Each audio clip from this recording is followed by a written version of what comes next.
you guys know the drill by now. We gotta let the stream breathe for just a second here. Make sure that everything is nice and stable all across the YouTube platform. Welcome in, Broncos country. Merry Draftmas. We are here. The Denver Broncos do not pick in the first round tonight, but we are still going to react to every single pick made by every single team in this draft. So night 1, we got about 3-hour stream. Night 2 is a 4-hour stream plus, and then night 3 is just absolutely crazy. It is a full 7-hour day 3 marathon, just a complete and total big-time production. The Denver Broncos have 7 picks in this year's draft. Their first pick is 62 overall in the second round, so it is going to be a little bit before we talk Denver Broncos football in this year's draft, but I am super excited to talk ball with everybody. We've already got a few people in the house. We got Turtle saying good evening. We got Robert saying, what's up, Gage? Long time no talk. Yes, it has. It has been. I want to apologize for the lack of content on the channel these last couple of weeks. It's been pretty crazy trying to juggle a bunch of stuff. May or may not be moving, so it's just been a real crazy time. I'm excited to finally break away and get back into work and get back into football and just get back into the normal swing of things, quite frankly. So, super duper exciting. We got Colorado Talk Sports saying hello all, hello Gage. We got Ron in the house saying what's up. So we are about 7 minutes away from the draft officially getting started here with the Las Vegas Raiders being put on the clock. They have the number 1 overall pick. We already know who they're going to draft. They're going to draft Fernando Mendoza, the quarterback out of Indiana, national championship winner. So we've got a new rival in the AFC West. Most likely, Kirk Cousins will be the Week 1 starter for the Raiders, and I anticipate personally that he's going to start the majority of the season. Mendoza is a really, really good player. He's got the commitment, man. He loves the game of football, and he wants to do everything that he can to be the best that he can be. From a physical talent perspective, I will admit, if it weren't a quarterback weak draft, I don't know if Fernando Mendoza would truly be worthy of the number 1 overall pick. I believe that Fernando Mendoza has mid-first round arm talent, maybe even late first round arm talent. He's not really able to drive throws into tight windows, especially on out-breaking routes. His processing is really good. He gets the ball out on time, in rhythm, in structure, but I honestly feel like Fernando Mendoza is kind of like what the media wanted Bo Nix to be coming out of the 2024 draft. Nix was a much more toolsy quarterback with his mobility, with his arm talent, and he's shown that in the NFL. I believe that Fernando Mendoza is going to be a really good player, but from a pure talent perspective, I believe that he is the 4th best quarterback in the AFC West. So, how this is going to work in terms of when the picks come in, Broncos country. I'm going to reveal the picks once they are spoiled on Twitter. So if you don't want to have the pick spoiled, I would recommend clicking away. I will give you a quick window to exit if you don't want to hear the pick spoiled, especially when it comes to the Broncos pick, because I know that there are a lot of people out there that don't want the Broncos pick spoiled. They want to watch it live on TV. That is totally understandable. So yeah, I will give you guys some fair warning on that if you want to exit the stream. We are about 5 minutes away from the Raiders being put on the clock. And one thing that is nice about this year's draft is that the clock between first round picks has shortened. So it's only going to be like 7 or 8 minutes as opposed to the 10 that it was previously. That's going to be really good, and it's going to kind of streamline things and make things go a little bit smoother. We got FL Jeff and PCB in the house saying, hey Gage, Florida is here. Let's go Broncos. Good to see you. Hope you are doing well. All right. So, outside of Fernando Mendoza, obviously being the number 1 overall pick, we've got the New York Jets who pick right after them, number 2 overall. And that's where things are going to get a little bit interesting. Do they go with Reese, kind of the hybrid linebacker edge rusher out of Ohio State? Or do they go with David Bailey, the edge rusher out of Texas Tech, as my camera is already fogging up? Gotta love it, gotta love it. Personally, I would go in the direction of David Bailey, but it came out the other day that Bailey canceled his visit, or the Jets actually canceled his visit with the team. So, will David Bailey be the pick, or have they already decided that it's Reese? That can indicate one of two things. It can indicate that they already know what they have in David Bailey and they don't need to bring him in for a top 30 visit, or it can indicate that Reese is the pick. So that is going to be very, very interesting. Robert says, I've got Reese and Kenyon Sadiq going top 10 in my prediction market. I definitely like it with Reese. Sadiq is going to be a little bit interesting. He definitely has a chance to go in the top 10, but I'm kind of hearing the Rams pick number 13. That might be a little bit more realistic for Kenyon Sadiq. That's the pick that the Rams got when they traded down with the Atlanta Falcons last year. Atlanta sent their first-round pick this year, so that's how the Rams are picking in the top 15. They've got the 13th overall pick, so I think that Sadiq could be a really, really solid target there for the Los Angeles Rams. We've got 16 viewers in the house. Thank you guys so much for tuning in, especially on day one when the Broncos aren't picking. This is going to be a little bit more of a chill, just watch everything unfold stream. I don't anticipate anything happening on the Broncos end tonight. I don't anticipate them trading back into the first round. I don't anticipate them making any player trades or anything crazy like that. They're just sitting back, watching everything unfold like we are, and most likely watching Jalen Waddle highlights. So that is going to be the evening for the Denver Broncos out at Dove Valley. Tomorrow is when things get really, really interesting because they have the 62nd overall pick in the second round, and there's a chance they could trade up, trade down. As of right now, they've only got one pick tomorrow, but they could very easily get more than that. Broncos need a tight end and an inside linebacker. Yep, those are the top two positions that I'm paying attention to. And the more and more I read into things, the more and more it seems that linebacker is going to be the top target for the Broncos. Apparently, Reese was the number one player overall on their board. Of course, they don't have a first-round pick this year, and they weren't going to be in a position to get him anyway, but Albright reported that it wouldn't surprise him if Reese was the top player on the Denver Broncos board. So I'm looking at linebacker for sure. Obviously, Reese is out of the equation there, but you've got guys like Jacob Rodriguez. You've got guys like Anthony Hill Jr., you have several players that could be really intriguing there. And one who we talked about in a video earlier today, Josiah Trotter, the linebacker out of Missouri, that is a really intriguing option for the Denver Broncos as potentially a long-term replacement for Alex Singleton. Who would your least favorite player for the Chiefs to get be? I mean, if they were to come away with one of the top offensive linemen, I feel like that would be an L for the Denver Broncos because that neutralizes Denver's biggest strength being their pass rush. I feel like Kansas City, all these mocks with them going Jeremiah Love or potentially going with one of the receivers, I don't think that makes sense for them. Corner makes more sense for Kansas City and offensive line makes more sense for Kansas City. So those are really the positions that I wouldn't want them to go after. And if they came away with one of the top corners like Mansour Delaney or somebody like that, I would not be pleased. And if they came away with, God forbid, Spencer Fano or Francis Maui Noah, oh man, I would not be pleased with that either. So that would probably be my doomsday scenario as far as what the Chiefs are doing in the draft. Titans getting Pickens and moving down to the 12th pick would be nice. Also, hello everyone. Hello Lord Biscuits. Good to see you. That would be interesting. So there was a bit of a development in the George Pickens saga. He signed his franchise tag with Dallas today. Jerry Jones already came out and said that he's not going to get a long-term deal this year.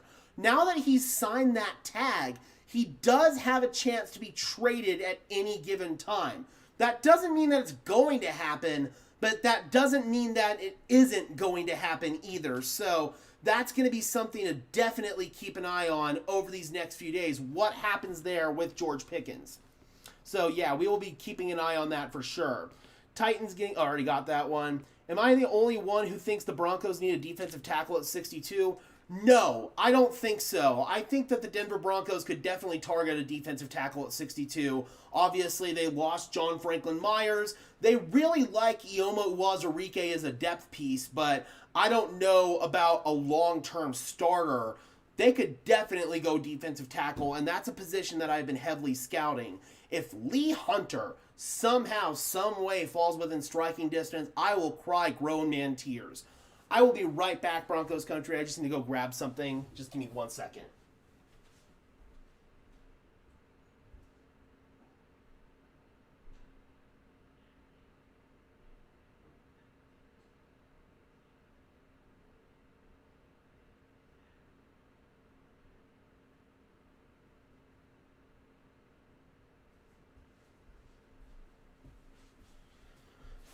Okay, sorry about that. It is 6:02 p.m. Mountain Standard Time. Looks like Cam Hayward is on the stage right now at the draft in Pittsburgh, so it seems that the festivities are about to be underway. Roger is up there. Let's go ahead and listen in. Make sure I can turn the volume up here. Over 300,000 people in Pittsburgh. That's crazy. I honestly think that in the second round we're passing up a tight end and running back. I would prefer to pass up on running back, but tight end, if the right one falls to you, I would definitely go with a tight end. Good to see you, Kyle, by the way. Hope you were doing well. TJ Watt also on stage right now for the Steelers. But tonight we're going to celebrate Western Pennsylvania heritage. And as you can see, I didn't come alone. Steelers captain, 8-time... I'm just worried we miss out in tight end and go linebacker, defensive tackle, and safety with our second and pair of fourth rounders. I mean, if we miss out on tight end, then that would probably be the direction that they go. I wouldn't be willing to really trade up for any of these tight ends. If one falls to you, great, but there are only a select handful of players that I'd be willing to trade up for. One is definitely Jacob Rodriguez, the linebacker out of Texas Tech. Lee Hunter, defensive lineman, that would be another big-time target for me. So, yeah, if we're going to trade up, it would probably be for one of those kind of guys. I've seen trade-up scenarios for Eli Stowers. Personally, not a huge fan of that, but if they do, I mean, clearly they have a long-term vision for him. Inside linebacker or defensive line tomorrow, I hope. Jacob says they're taking Caitlin Clark. Could you imagine Caitlin Clark in the NFL, man? I mean, she's got an arm. She could definitely be like a pocket passing quarterback. Pittsburgh definitely showing out. I know a couple of Pittsburgh Steelers creators that are actually there. We've got Mark from Steelers Nation Australia, and we've got Steelers Syndicate DB out there as well. So, yeah, definitely really cool to be represented a little bit out there at the draft. Oh, here comes Lynn Swan and Hines Ward. We got Brent in the house saying, good to see you, Gage. Yeah, Caitlin Clark, man, her in the NFL would be pretty funny.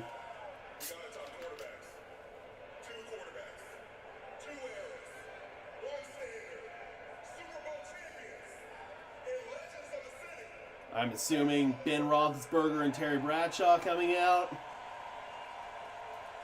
Yep, there's Roethlisberger. If they don't get a tight end in the draft, they can always sign David. I would love that. Even if they were to get a tight end in the draft, sign David. Yep, there's Terry Bradshaw.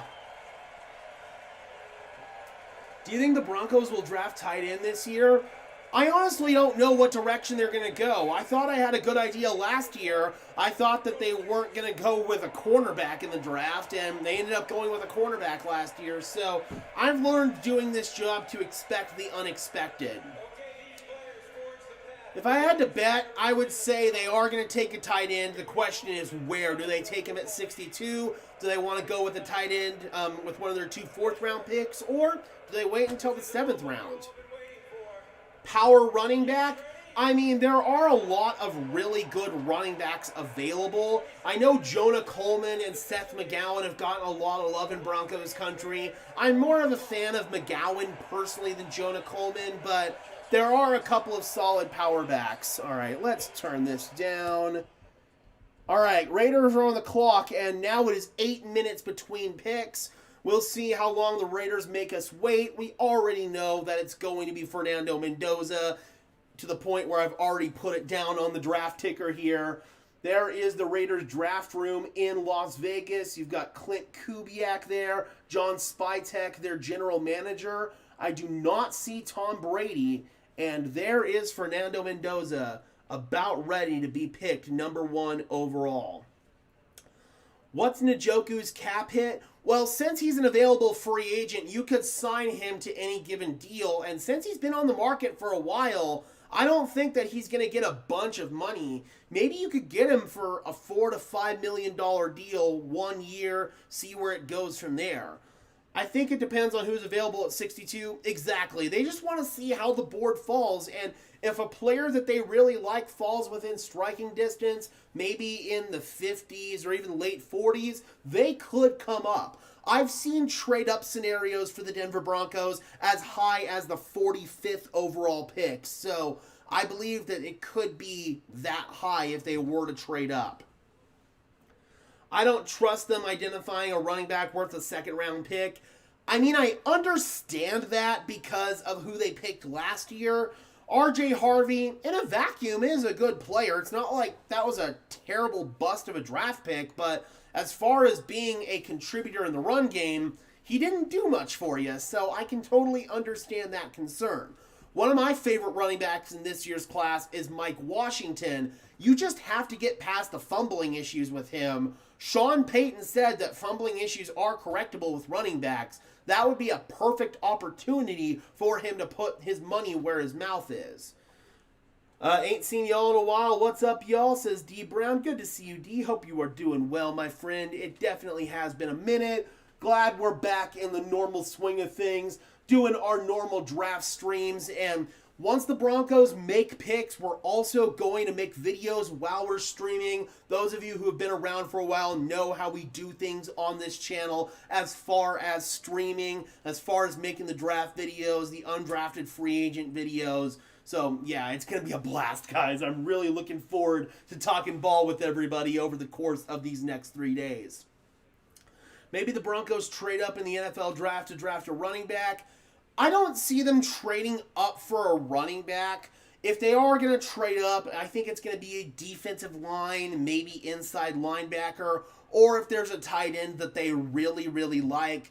It just is kind of a tough sell to trade up for a running back, and ultimately you're kind of risking, a player that isn't going to contribute for you beyond his rookie deal. So, yeah, there's a lot of risk there.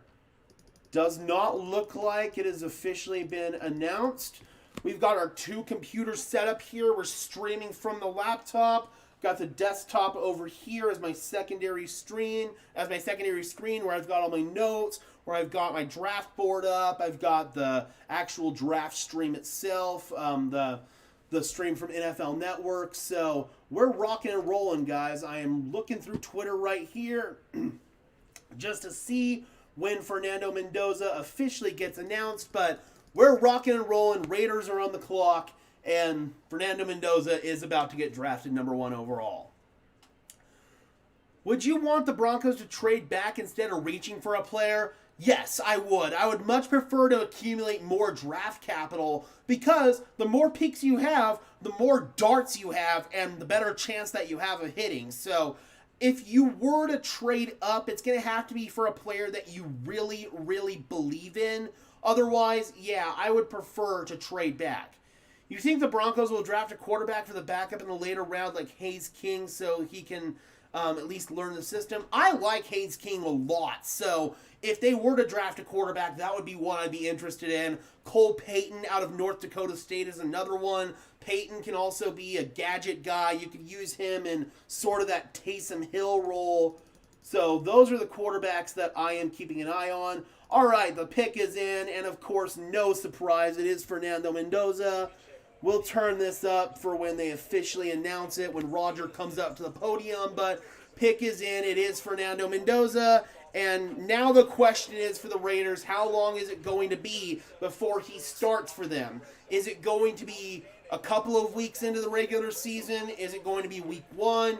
Or is he not going to start at all? That is the big question. I believe that Mendoza could start right away, but the Raiders aren't in a position as a roster for Mendoza to start right away, at least in my opinion. Their offensive line sucks. They've got Brock Bowers in the building, which is great, but outside of that, they don't have a lot of receiving options. Well, they do have Ashton Genty as well, but still, they need to get better in terms of a supporting cast around Mendoza, and that's why you bring in Kirk Cousins, who has familiarity in Clint Kubiak's system, in order to kind of just take that beating and take all that punishment early on. So, here comes Roger to announce it.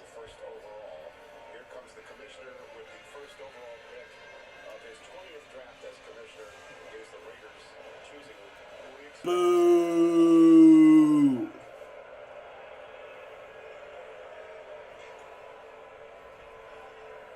With the first pick in the 2026 NFL Draft, the Las Vegas Raiders select Fernando Mendoza, quarterback, Indiana. Well, there it is, the national champion and the most anti-Sin City quarterback out there, outside of his new teammate in Kirk Cousins, is heading to Sin City. Fernando Mendoza is officially a Las Vegas Raider. So, here we go, man. How long will it be until he plays?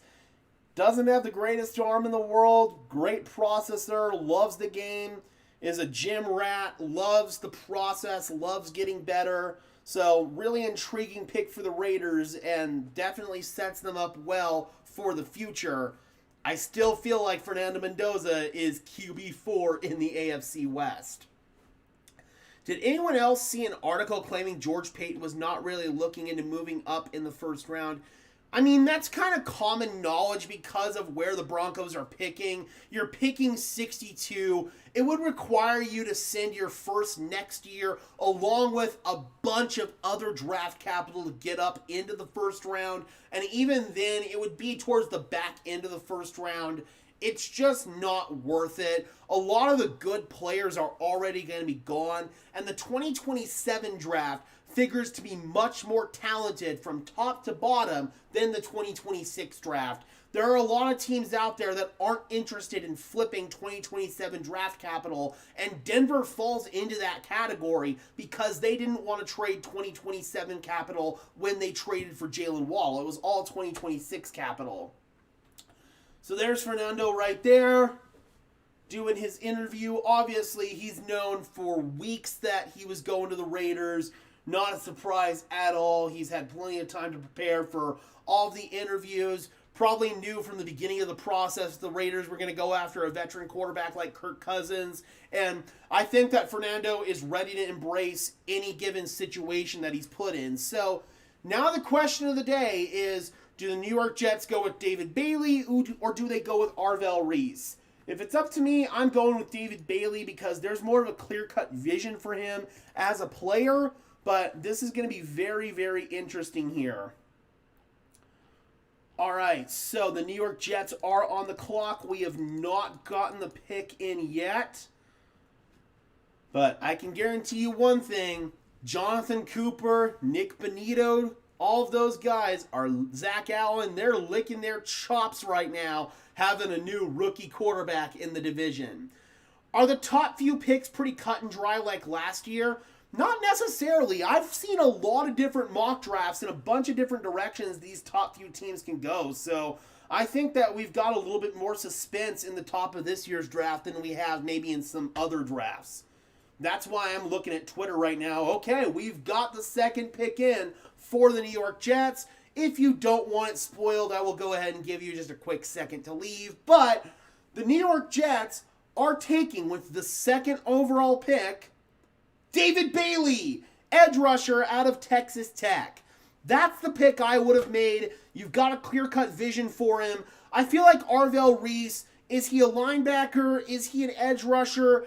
Some team out there is going to have a vision for him, no doubt, but the New York Jets, who need so much talent from top to bottom, I think they could use a player who has a more clear-cut vision, and David Bailey fills that role for them. So I would give this pick an A. I also give the Fernando Mendoza pick an A as well. Let's go ahead and change this here.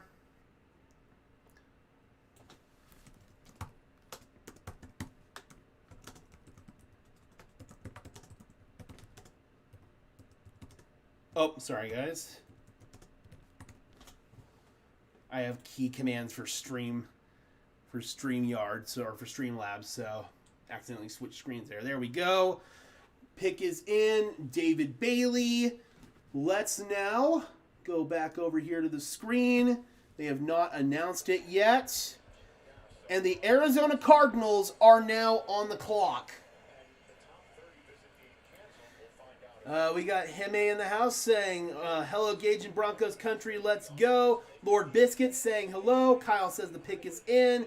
Chargers are going to be the bottom of the barrel now. I don't know. As far as roster top to bottom, I still think that's the Raiders, but you never know. We'll see. So happy we have Waddle instead of the 30th pick. I agree, man. I think the Broncos are as well. Roger comes out.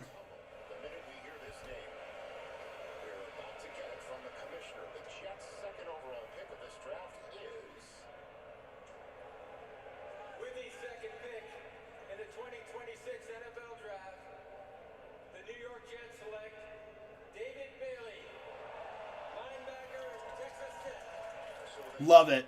Absolutely love that pick. All right, so let's see. What does Arizona want to do? I've heard Jadarian Price here. Or not Jadarian Price, Jeremiah Love. I swear, I confuse those two with names all the time. I hate it. But I do feel like this could be a good destination here for Jeremiah Love. But if I'm the Arizona Cardinals, I'm going with trench help here. I'm going with an offensive tackle. You desperately need a right tackle. And for me, Maui Noah, tackle out of Miami. He is my top tackle in this year's draft class. So that's who I would go with. If not him, then I would probably go with Spencer Fano. So I'm definitely looking towards offensive tackle here for the Arizona Cardinals. But this could very well be the Jeremiah Love landing spot. So after the Arizona Cardinals, we have got the Tennessee Titans at 4. That could very well be an Reese destination. Giants at 5, Browns at 6, Commanders at 7, and New Orleans Saints at 8. So those are the next upcoming picks. Can't wait for tomorrow. Go Broncos, says Kenny. Kyle says same here. So I'm glad I'm actually happy we got Jalen Waddle. Yeah, me too, man. Me too.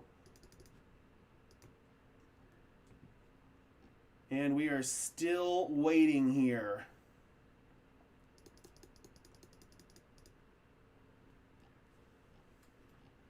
Yeah, Bailey over Reese. A lot of people are surprised by that. Me, not necessarily. D-Rock in the house. What's going on, my man? Hope you are doing well. Lord Biscuit says, do they have shades on? Why do they have shades on? Also, I think the Cardinals will trade back. I have no idea. Yeah, Arizona could trade back. I've seen trade back scenarios for them as well.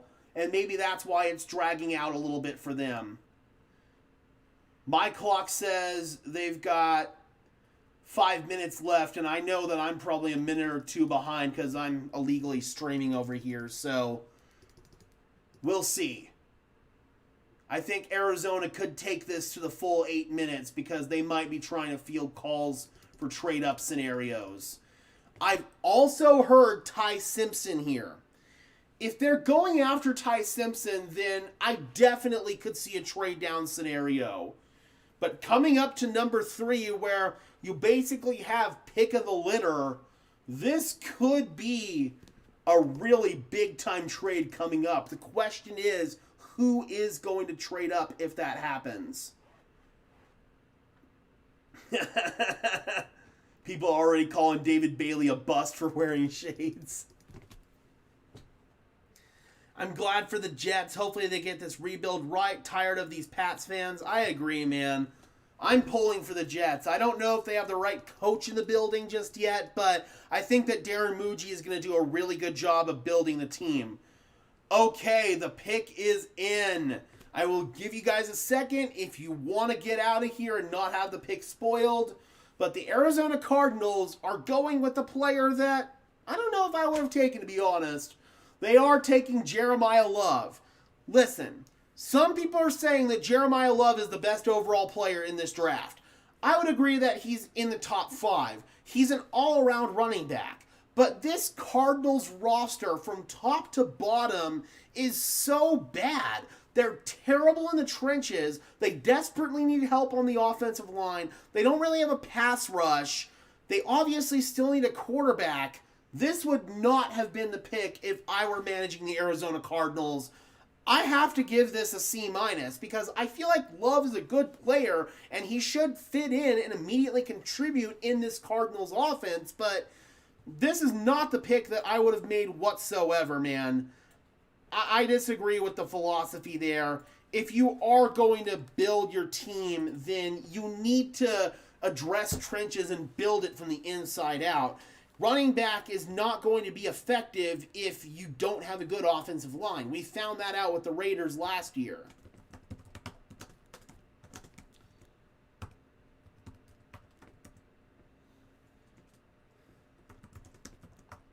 I'll fix the screen just a second, guys. Sorry about that.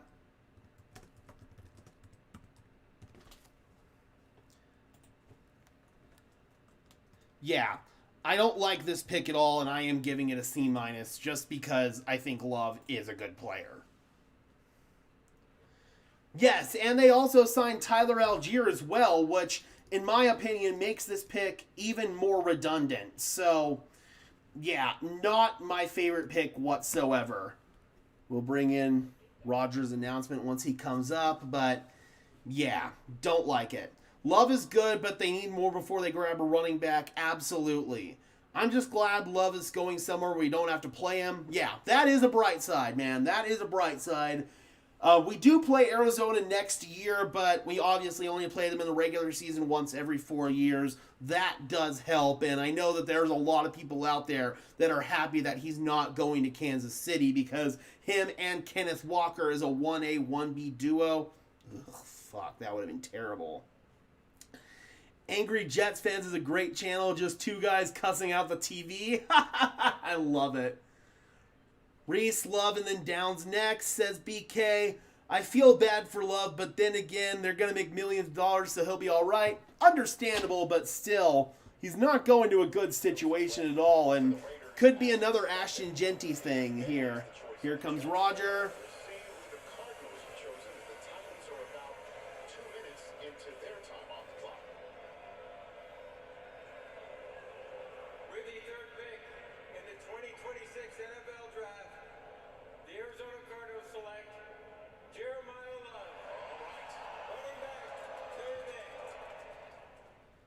And I really do wonder if Arizona entertained trade down scenarios here.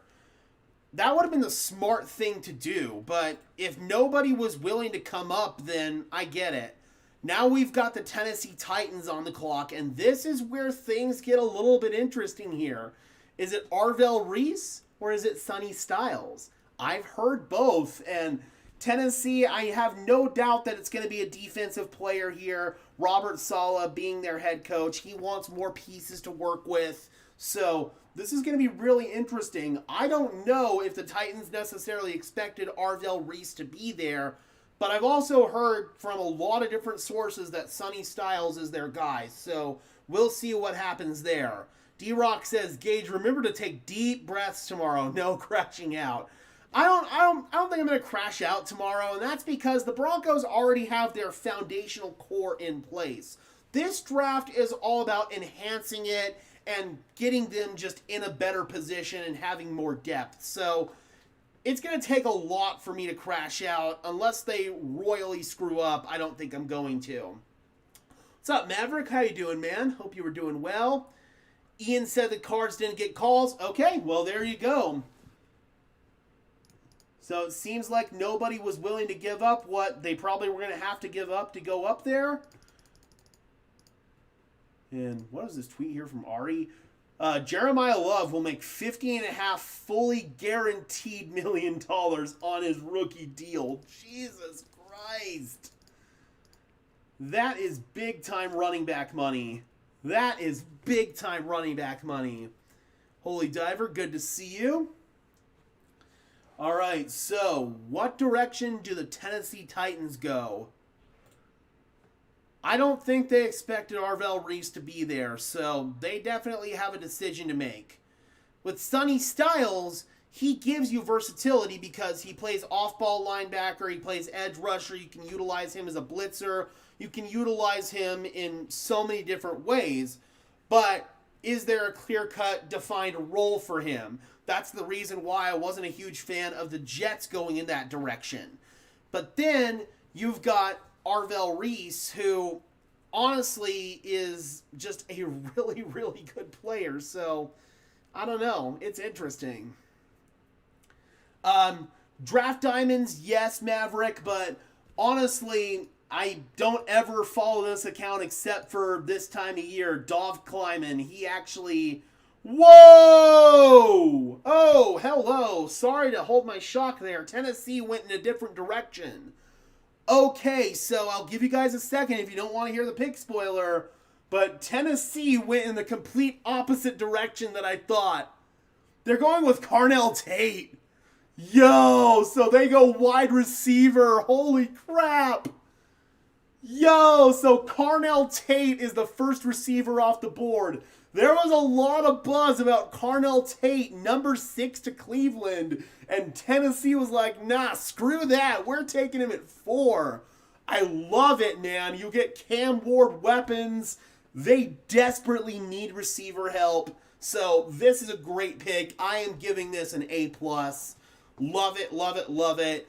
It definitely hurt Robert Saleh to not go defense and pass on both Arvell Reese as well as, oh God, my brain's blanking right now, but to pass on both of the top defensive players, I'm shocked, man. I am definitely shocked. Sonny Styles, sorry, Sonny, name completely blanked right there, but to pass on both Reese and Styles and go with Carnell Tate, man, holy crap, Broncos country. That is probably the first big shock of the draft right there. But I love the fit. It gives Cam Ward a much-needed weapon. So, yeah, I am all for this pick from the Titans' perspective. Go ahead and change this real quick.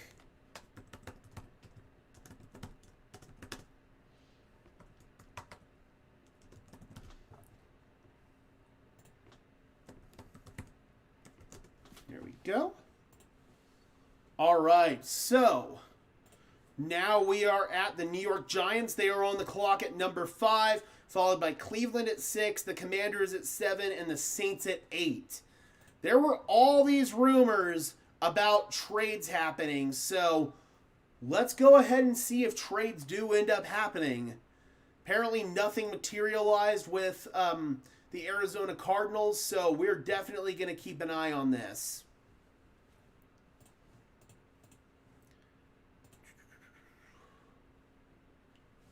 If Lee Hunter falls in the second, we have to move up. Yeah, I agree. That's one of the players that I would definitely come up for.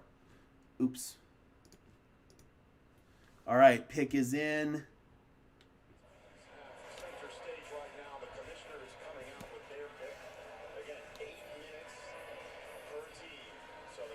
I like how fast things are moving, man. This is moving a lot smoother than previous years. Or at least it feels like it is.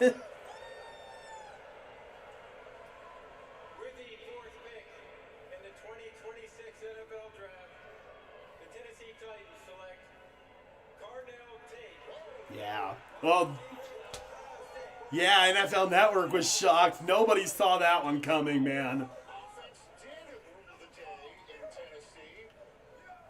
I mean, I don't think it's surprising in terms of the fit for the team, Maverick, but a lot of people had them going with Sonny Styles here, and them passing on him clearly means that they believe in Carnell Tate. And I do think that that hurt Robert Saleh because the high-end comp for Sonny Styles is Fred Warner. Now, to compare a rookie coming into the league to a future Hall of Famer, a future first ballot Hall of Famer in Fred Warner, that's a little bit tough to sell, but if he really is the next Fred Warner, then he's worth a top 10 pick.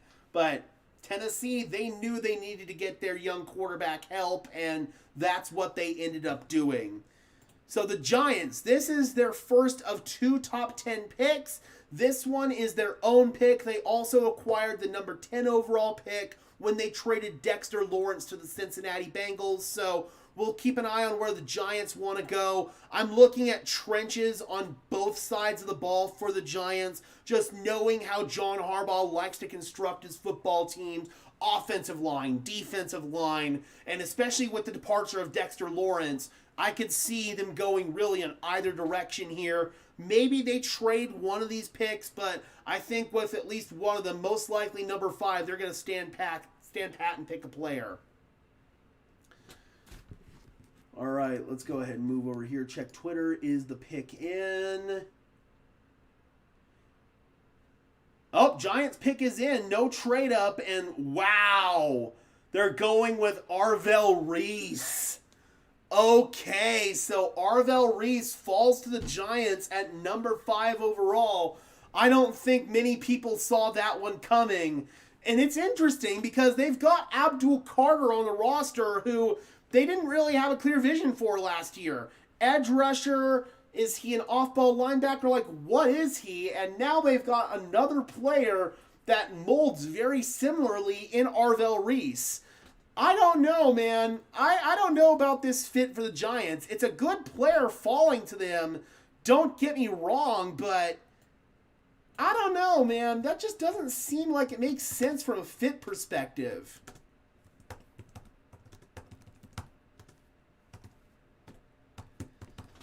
Yeah, that's interesting, man. I'm thinking about how I want to grade that pick. Because it's a great player falling to you. It's just, what's the vision for the player? So, like, I guess I'll go, like, a B for right now. But it's like, what are they going to do with him as well as Abdul Carter? That's really interesting to me. That is really, really interesting to me.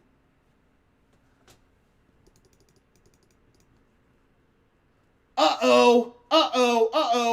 Chiefs trading up to number 6.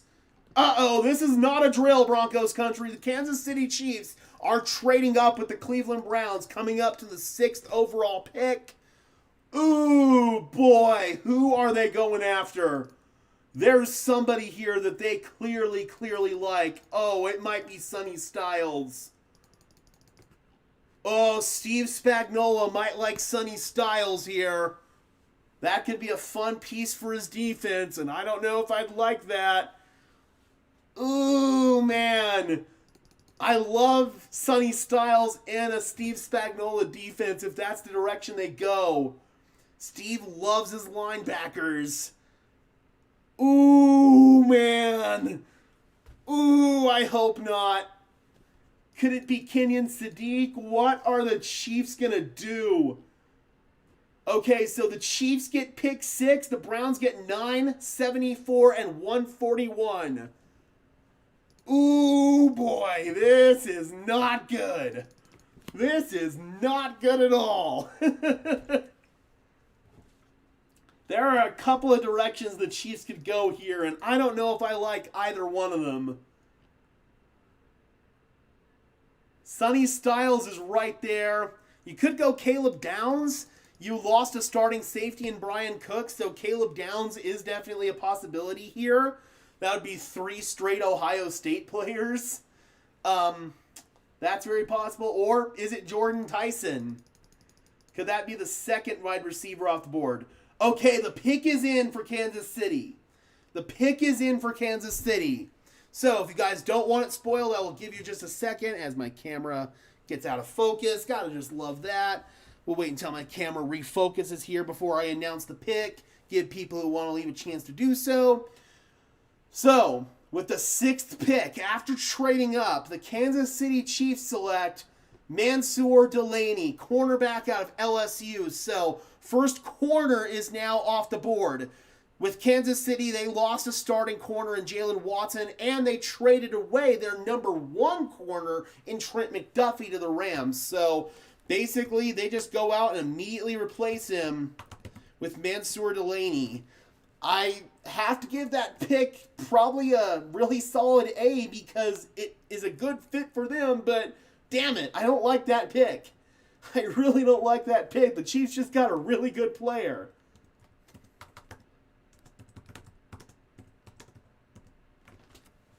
Dude, man, that sucks. Oh, sorry, that's number 6, not number 5. We'll fix that. Oh, that's tough, man. That's tough. I mean, it could have been worse, but still, man, they just got a really good corner in the top corner on the board. Could have definitely been a lot worse, though. They could have gotten Kenyon Sadiq. That would have definitely sucked.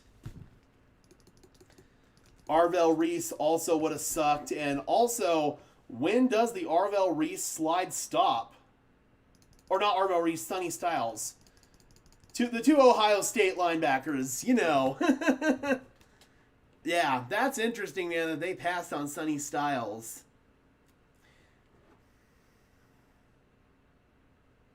Wasn't he likely going to be there at 9? I don't know, man. Who would have potentially been interested? Because clearly they felt threatened. Maybe Cleveland? But obviously they were right there, so I don't know. Like, Saints? That is an interesting one for sure, but clearly they felt threatened enough to pull the trigger there.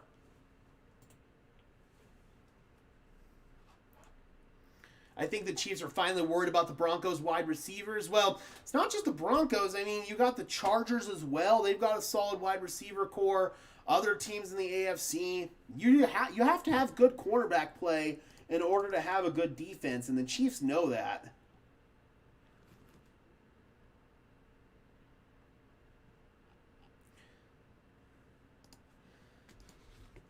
Okay, so TV's a little behind right now. They're just now announcing the Arvell Reese pick. Major Volpe sustained tragic fatal injuries while deployed in Afghanistan. He is survived by his spouse, Tracy, and their 2 sons, Andrew and Benjamin. All right, so Commanders are on the clock, and then the Saints, and then the Browns. Fan of the New York Giants, a tradition he proudly passed on to his sons. Volpe family, take it away. Oh.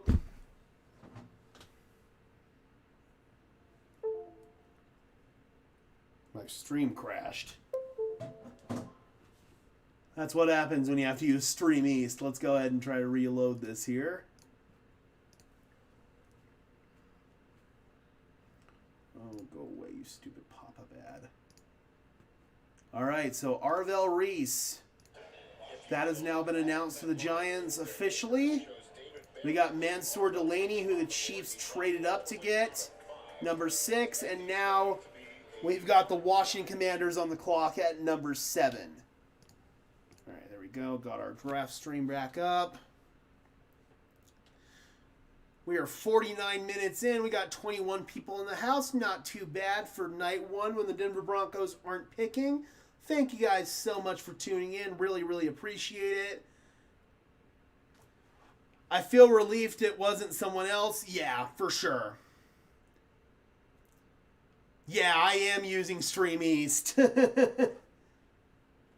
Don't have cable, not going to pay for cable, so just using Stream East to actually stream the NFL Network broadcast. Yeah, the TV is always slow, and then my TV is a minute or 2 behind because I'm using Stream East, so That's definitely why. So right now we're still on Washington with number 7, waiting on the announcement with them. Oh, you know, I should turn on Jordan Schultz notifications. He's been pretty quick with getting the pick in. Yeah, there we go.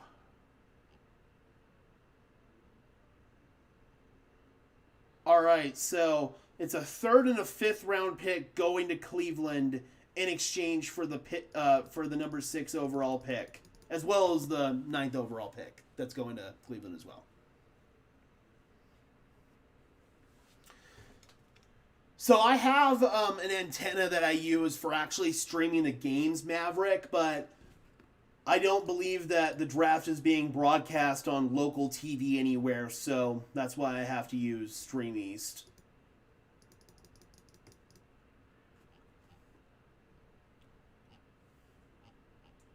Washington is taking their sweet time, aren't they?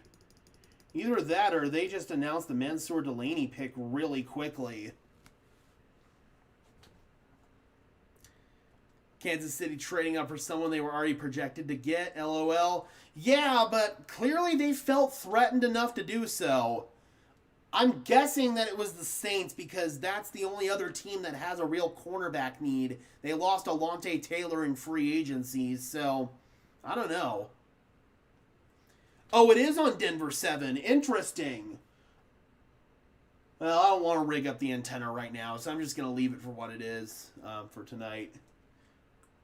I'd assume that Denver 7 would be broadcasting the Nuggets. I'm not sure what channel the Nuggets are on tonight. And usually, ABC, it would be a copy of ESPN. I prefer NFL Network's coverage personally if we are going to keep it on that. I much prefer Rich Eisen and all those guys. Yeah, Washington might be trying to trade. That is very possible. Arizona took a while because they might have been trying to trade, but nobody was interested. So, yeah, it's very possible that Washington's trying to trade.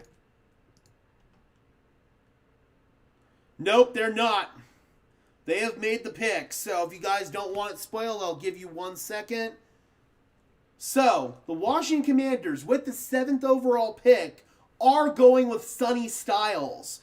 They've got an aging linebacker core highlighted by Bobby Wagner, who I don't even think is technically on the team right now. So, yeah, this makes complete and total sense for them. They were saying that they'd be totally open to bringing back Bobby Wagner. I don't think that they are now. So, Sonny Styles, that fills an immediate starting need for them. Okay, Nuggets on Prime, that makes more sense. So, yeah, this makes complete and total sense from the Commanders' perspective, and I don't think that they expected Sonny Styles to be there. Maybe they entertained some trade-down scenarios, but Sonny Styles going to the Washington Commanders, really, really solid addition for Dan Quinn's defense.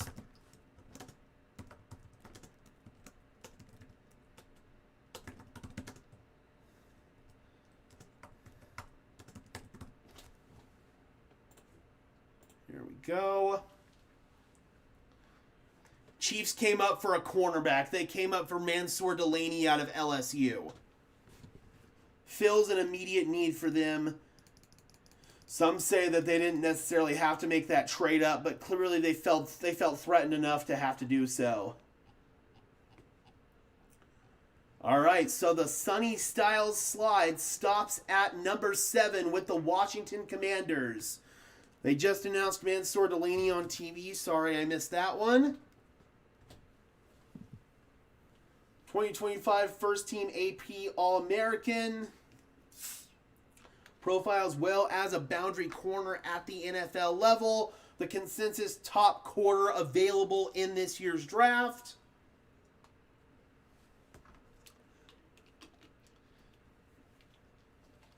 I have to imagine this was to jump New Orleans. That's the only other team that I can think of that had an immediate need ahead of Kansas City at the cornerback position.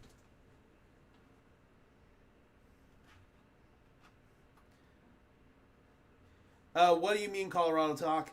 Well, at least the Chiefs don't get a top edge or downs. That is a plus, but they still get a really good defensive player. Phantom asks, is there anyone worth trading up for? For the Broncos, as we get closer and closer to pick 62, as we get to like the pick 45 range and we see where the board is, if you've got a guy like Lee Hunter still there, or if you've got a guy like Jacob Rodriguez still there, those are the two top guys that I immediately think of. All right, there's Mansour doing his jersey exchange with Roger Goodell right now. All right, so now the New Orleans Saints are on the clock. Whoa, hello. All right, we've got the pick for the New Orleans Saints. So if you guys don't want that pick spoiled, I will give you just a second here. But with the 8th pick in the 2026 NFL Draft, the New Orleans Saints are going with Jordan Tyson, wide receiver out of Arizona State. Tyson was kind of the consensus top receiver, and instead, Tate was the first one off the board. This is interesting, and this is a player that I was kind of afraid Kansas City was going to take when they traded up. Now he goes to New Orleans, which is a plus for us because we don't have to deal with him. New Orleans now has a second wide receiver to complement Chris Olave. Hearing wide receiver, that doesn't really make too much of a surprise for me in terms of New Orleans because they did have that need there. And so now it's like, who's going to be X, who's going to be Z? I have to imagine Olave will be your X and then Tyson will be your Z. So I think this makes sense for New Orleans. You needed a secondary piece, and you have to figure out now if Tyler Shuck is going to be your long-term quarterback. If he is, great. He's got 2 long-term wide receivers that he can work with. So I like the fit. I'm going to go ahead and give this pick probably a B+.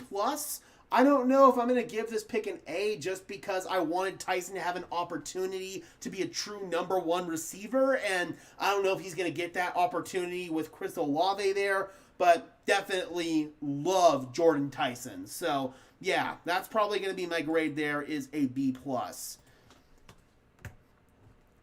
All right, so the Cleveland Browns are now back on the clock after trading down.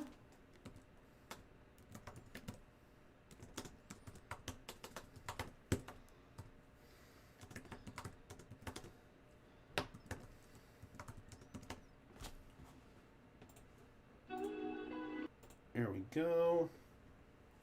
Yeah, that one did come fast. Felt like Washington took forever. That one came really quick.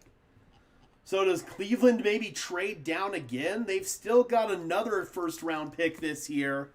So we'll see what Cleveland does here. They've got the Jaguars' first-round pick as well.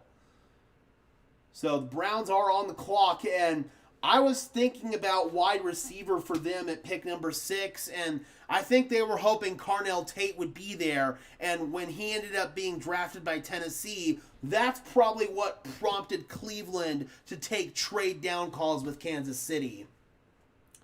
Would Jadarian Price be worth trading up for? Maybe. I'm still not sold on trading up for any running back, quite frankly. I'd much rather wait and see if Mike Washington falls to you.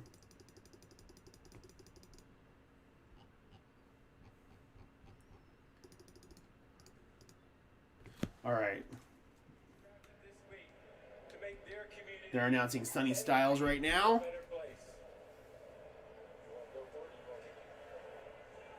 With the 7th pick in the 2026 NFL Draft, the Washington Commanders select Sonny Styles, linebacker, Ohio State. All right.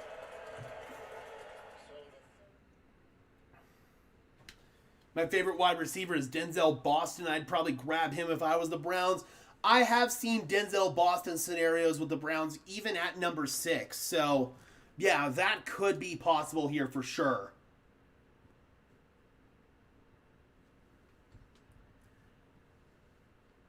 But what I know is that the Cleveland Browns desperately need weapons. No matter who their quarterback is, they need weapons. Because if your wide receiver is Jerry Jeudy, your wide receiver 1 is Jerry Jeudy, then you've got big-time problems. I want to grab a linebacker for sure, man, for sure. Yeah, you did get a little glimpse of that, Maverick. Who's tossing the ball to Tyson? Well, at this point in time, it's going to be Tyler Shuck. He played really, really well last year, and I think he's earned the opportunity to at least go into training camp and go into the regular season as the starter. You've still got Spencer Rattler there, so if that doesn't work out, you can always go back to Rattler. I still question if the long-term starting quarterback is on the New Orleans Saints roster.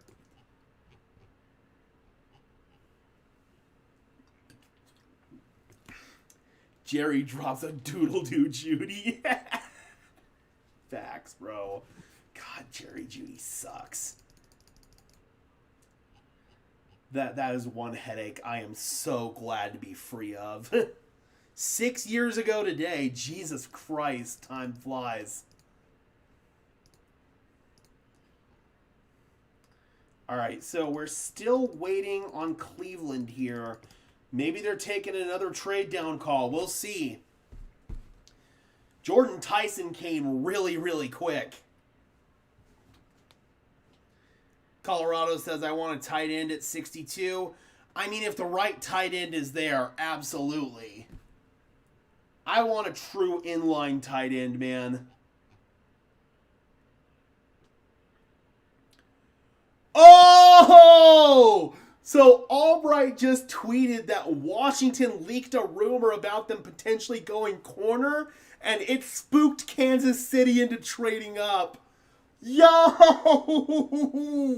Kansas City got baited by Washington. Holy crap. Oh, that's fantastic. That is absolutely fantastic. All right, the Browns pick is now in. So, if you don't want it spoiled, as you know, got a second to leave here if you want to. But this pick actually does make sense for Cleveland. It really does. They had a glaring need at this position, and they just filled it. With the 9th pick, the Cleveland Browns select Spencer Fano, tackle out of Utah. He's going to slide in and be their week 1 starting left tackle. They had a glaring need right there, and Spencer Fano, was it him or was it Francis Maui Noah? There was kind of debate on who the top tackle in the class was. I'm personally a Maui Noah guy, but that doesn't mean that Fano isn't a great player, and he's going to slide in and be an immediate day 1 starter for them. Love that pick. That gets quite frankly, an A+. A+ pick for the Cleveland Browns right there, and that's very rare that you actually say that. It's kind of hard to screw that one up, though, if you're Cleveland.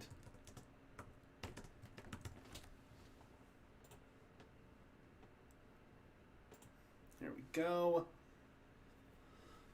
They did, man. The Chiefs freaking got baited. That's great. People think we don't have a first, but we already picked Waddle. Facts, man. I know that they're probably watching Jalen Waddle highlights out at Dove Valley today. All right. They're just about to announce Carnell Tate on TV. Well, or they're going to go to a commercial break. That's even better. So they're kind of dragging on TV a little bit, even though the picks are coming in really quickly on Twitter. So at this point, I'd say we're about 2 picks ahead of the TV right now. So now we've got the Giants back on the clock at number 10.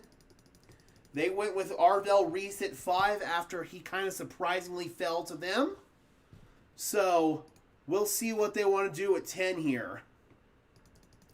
Do they want to go with offensive line? Do they want to go with defense again? As far as needs for the New York Giants right now, I mean, I would say defensive line, offensive line. Still have a need at corner, linebacker, wide receiver. Well, linebacker is a little bit less so now, but yeah, you still have a lot of needs, man. So the Giants could go in a bunch of different directions right here to just try to bolster that roster. Kansas City. Oh, okay, no, this is Cleveland. My bad. Cleveland has 1, 2, 3, 4, 5, 6, 7, 8, 9, 10, 11, 12 picks in this year's draft. They just used one right there on Spencer Fano, so Cleveland still has a lot more picks left. He did terrorize us in 2024, but it didn't really mean that much. No, because they lost the game. I want a defensive tackle at 62. Every time our defense looked bad was when we got ran on by Green Bay and the Bills. Yeah, for sure. For sure, man. And I feel like just long term, you're going to have needs at defensive tackles, so I would love that. Love to see it to the team of death. I'd like to double dip on tight end in this draft. Get rid of Troutman and Kroll. Well, unfortunately, you're probably not going to get rid of Troutman this year because of the extension you gave him. And bringing back Kroll, I mean, yeah, that's something you do just to have, depth on your roster. But I don't think that's going to stop them from adding to the tight end position in this year's draft. All right, Giants. You've got to have a pretty clear vision for what you want to do if you're in New York since you have 2 picks. So I'm kind of surprised that they're dragging this out a little bit. Maybe they want to trade down.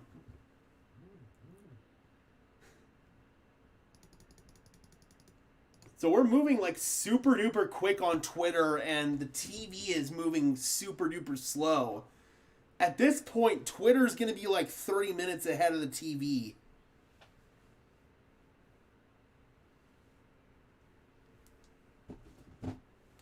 Lions just drafted Matthew Stafford. Back to 2009 we go.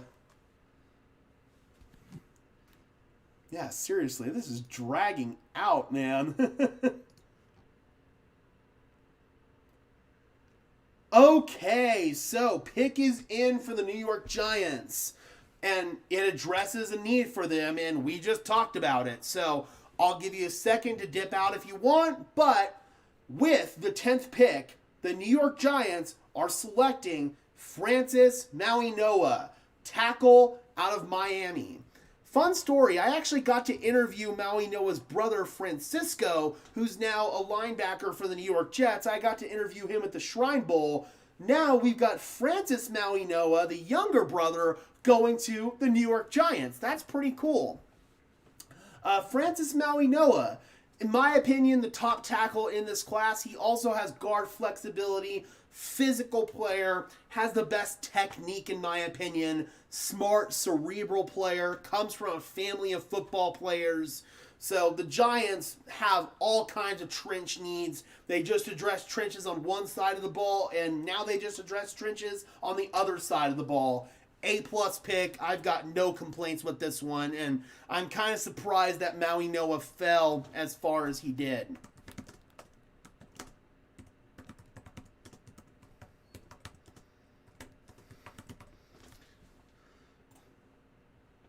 Here we go. Oh, that's pick number 10.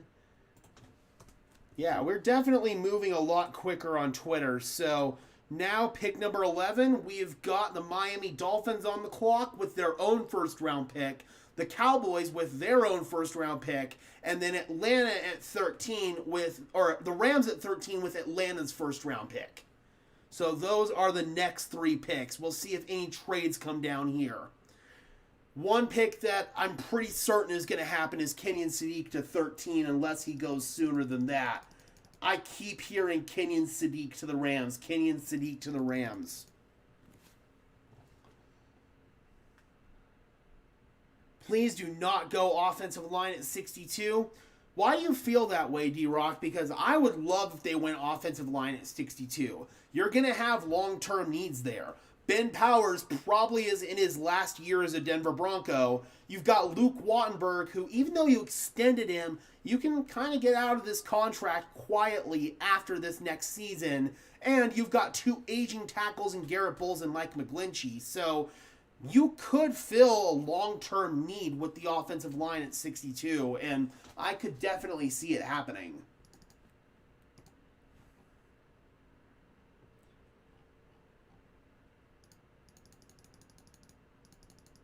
Gonna be sad to see Sadiq go. Yeah, he was never gonna be in striking distance for the Denver Broncos, unfortunately. Yo, so DNVR's got Alex Singleton doing draft analysis for them. Maybe that could be a future career for him once he's done playing, man. Definitely seems like a very bubbly, outgoing person. I feel like Alex would actually be really good doing media. What are the odds of Denver trading up? Trading up into the first round, I would say almost zero. Like, I don't think that's going to happen in any given scenario. Trading up in general, I would say maybe there's a 25% chance that they do.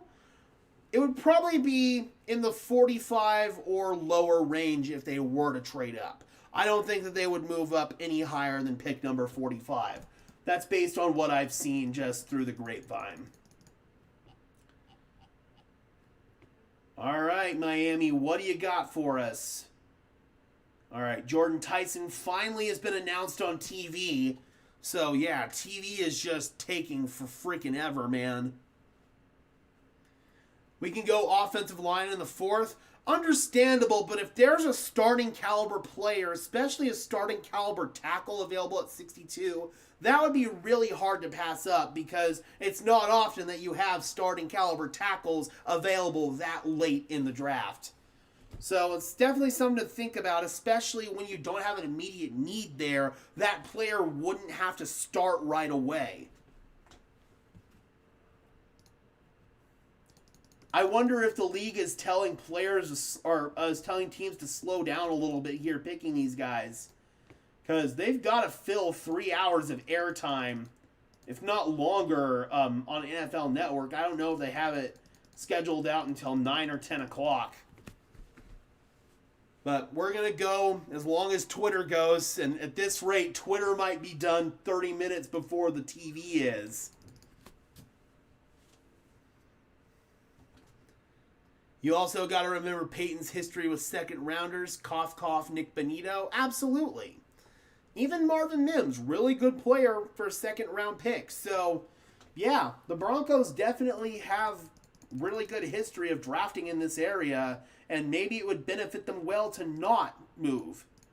All right, so now they're finally announcing Spencer Fano on TV. And him being the first tackle off the board. So now we've got Miami on the clock, followed by Dallas, followed by the Los Angeles Rams.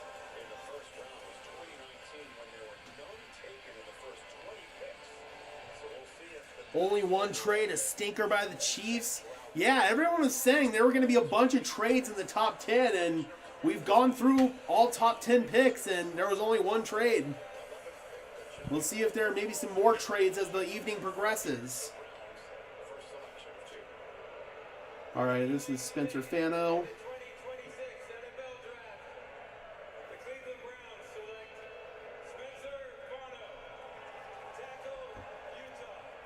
All right, so back-to-back tackles come off the board. They're going to be announcing Maui Noah next.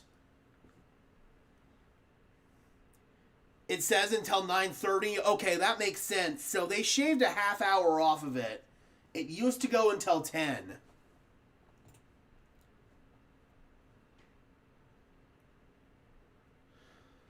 So as far as needs for the Dolphins here, wide receiver, maybe this could be a Denzel Boston destination. Corner, edge is definitely a need. Offensive line, safety. I mean, the Dolphins, they could go in a bunch of different directions because of the needs that they have. They're completely rebuilding right now. Would you grade Mansour higher than Jade last year? Yes, I would. Because I think there's more of a defined role for Mansour as a boundary guy.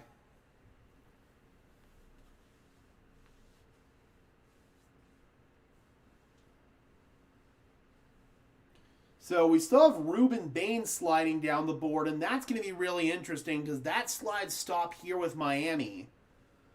Does he stay in Miami? Obviously, he had the kind of legal issues. He was involved in a deadly car accident where he was cited for careless driving. Teams are going to have to decide if they want to take that risk and deal with the PR nightmare. Here's Roger. to announce Maui Noah. With the 10th pick in the 2026 NFL Draft, the New York Giants select Maui Noah, tackle, Miami. Roger, if you're going to announce the picks, you've got to learn how to pronounce these players' names, man. Seriously. I played offense and defensive line in high school. Need to keep the line strong and good backups unless we get a dominant inside linebacker. Absolutely. You've got to reinforce the trenches. You can never have too many good trench players. All right, is the Miami pick in yet? Oh, we got to trade. We got to trade. The Dallas Cowboys are trading up. They're trading up one spot. They're sending pick number 177 and 180 to go from 12 to 11. So the Cowboys trade up one spot, and they are taking, I got the pick right here, Caleb Downs, safety out of Ohio State. So last season, Dallas had probably the worst secondary in all of football, and now they get a player who can be a true chess piece for them. They can move Downs all over the place, almost like how the Denver Broncos utilized Talanoa Hufanga. It's hard to give the Dallas Cowboys a good draft grade because I can't stand them. They found a player that they believe in, somebody who has a clear defined role on their defense, so I guess I give this pick a B+ because that's the highest pick I can give the Cowboys for anything. That's the highest grade I can give the Cowboys for anything.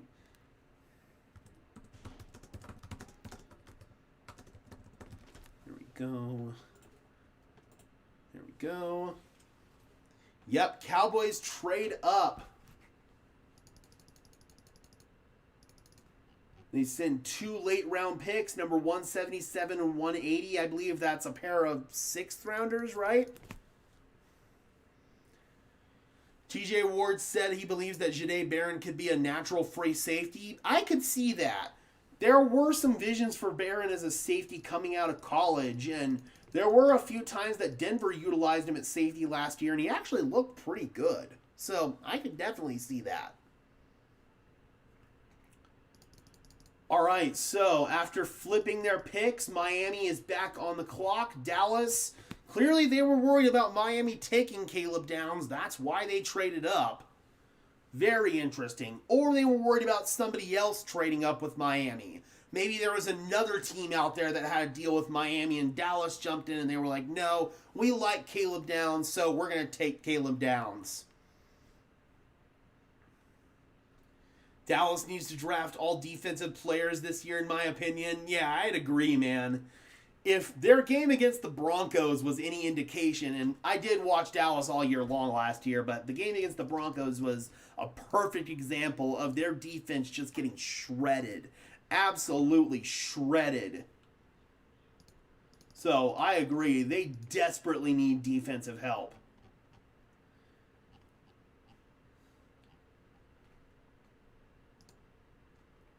All right, so just to go ahead and recap the first 11 picks here. First overall, no surprise, Fernando Mendoza to the Raiders. David Bailey, Texas Tech edge rusher, number 2 to the Jets.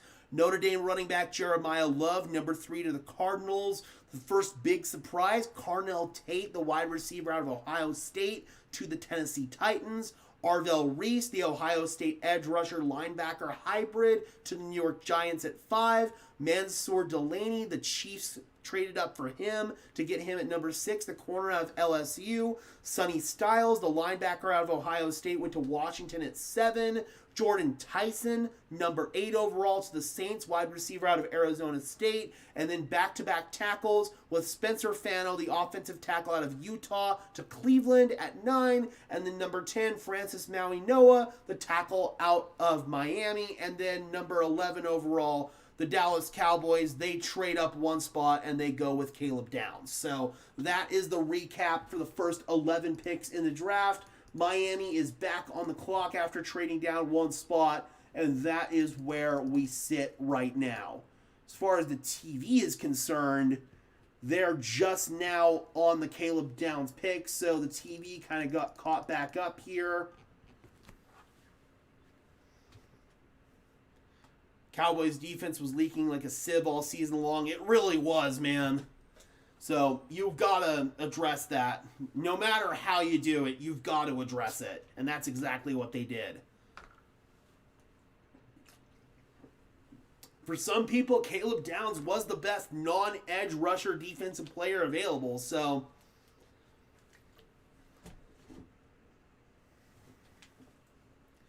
however the Broncos draft, I hope it's not a tweener. Sanders and Barron are tweeners, and it may not work for both. Definitely with Sanders, and obviously the injuries didn't help that. With Barron, I'm hoping they can settle him into something long-term. I would agree, though, because players who don't have clear defined roles, more often than not, don't work out in the NFL. That's just a fact. If you've got a clear defined role, you've got a much better chance of hitting it out the gate strong. All right, so I think after the Miami Dolphins make their pick, I am going to step away from the screen for just a second. I'm going to take my first bong rip break of the evening. So we'll go ahead and do that after we get Miami's pick and analyze that. TV's on a commercial right now. They'll be announcing Caleb Downs after that. Oh, and by the way, I went and finally invested in a new Wi-Fi receiver for my laptop. That was cheaper than buying a new laptop, so we don't have to do the route the internet through the phone crap anymore. So we're not dropping every hour like we used to and having to reset the stream.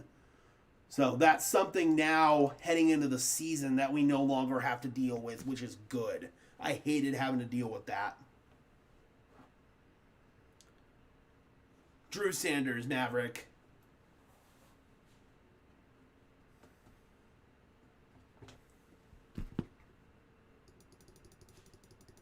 So is Miami thinking about a trade down to maybe acquire more draft capital? Another trade down? That is very possible here. Because they had all this time to think about it. Because moving down one spot, they clearly would have had an idea of where they were going to go. Ooh, did something big happen? Draft Diamonds just tweeted holy bananas in all caps. We got something big happening? I don't know if he's reacting to Caleb Downs right there or if it's something else, but Draft Diamonds in all caps just tweeted holy bananas. So something might be going down here.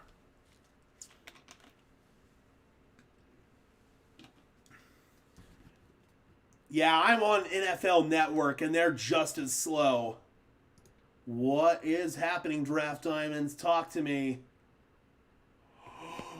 Oh, hello! Oh, hello! Okay, I don't have the 12th pick yet with Miami, but I do have the 13th pick. And it's a shocker. Oh, hello! The Los Angeles Rams are drafting Ty Simpson out of Alabama. Quarterback! Yo!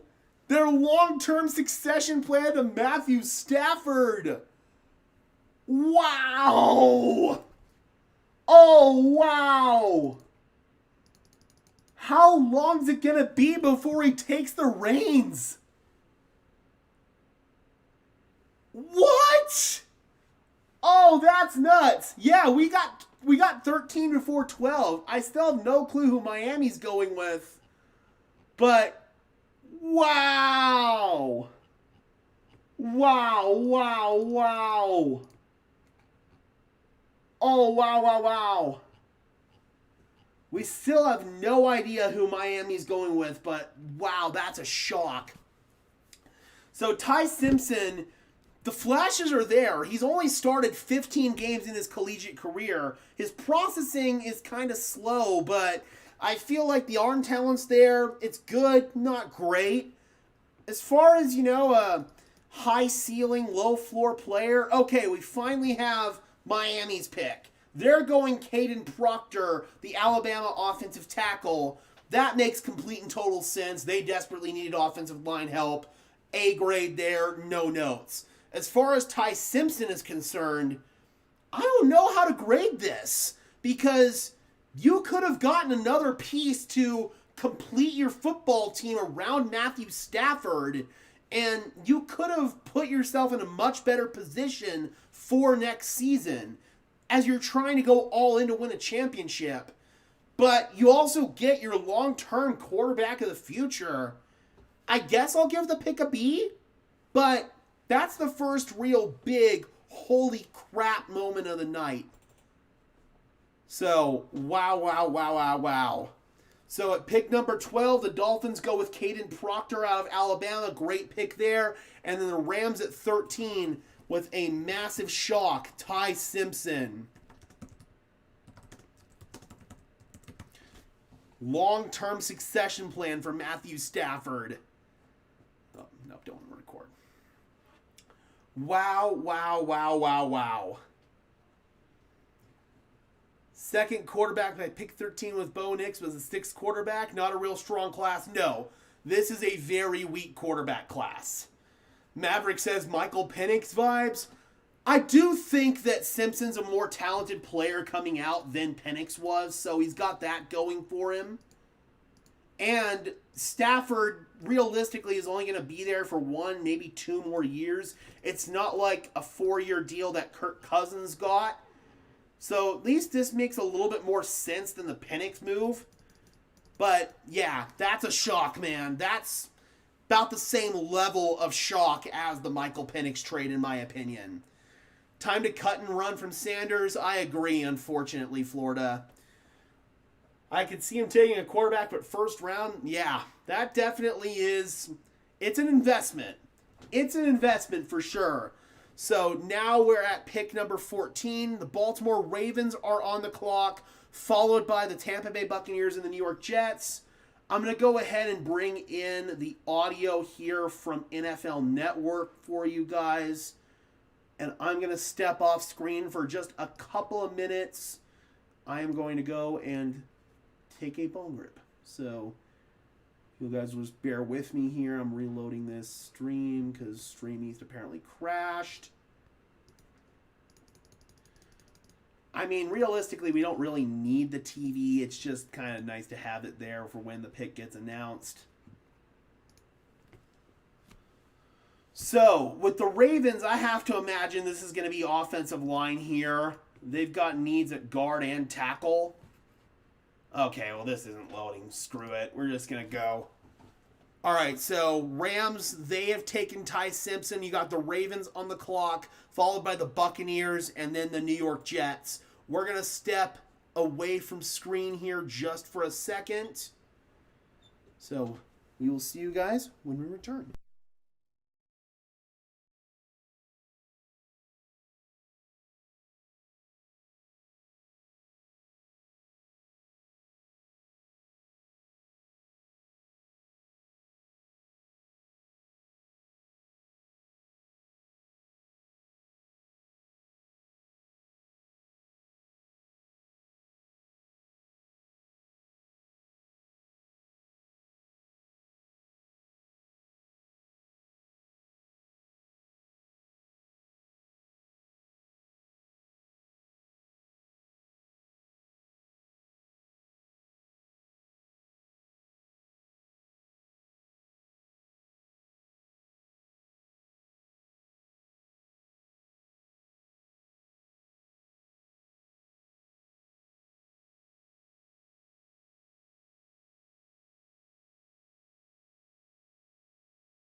All right. Back like we never left. Has Baltimore made their pick? Not yet. Man, TV. They're still at pick 12. They are dragging right now. So they just announced Caden Proctor on TV. I want to see the reaction on TV when they announce Ty Simpson.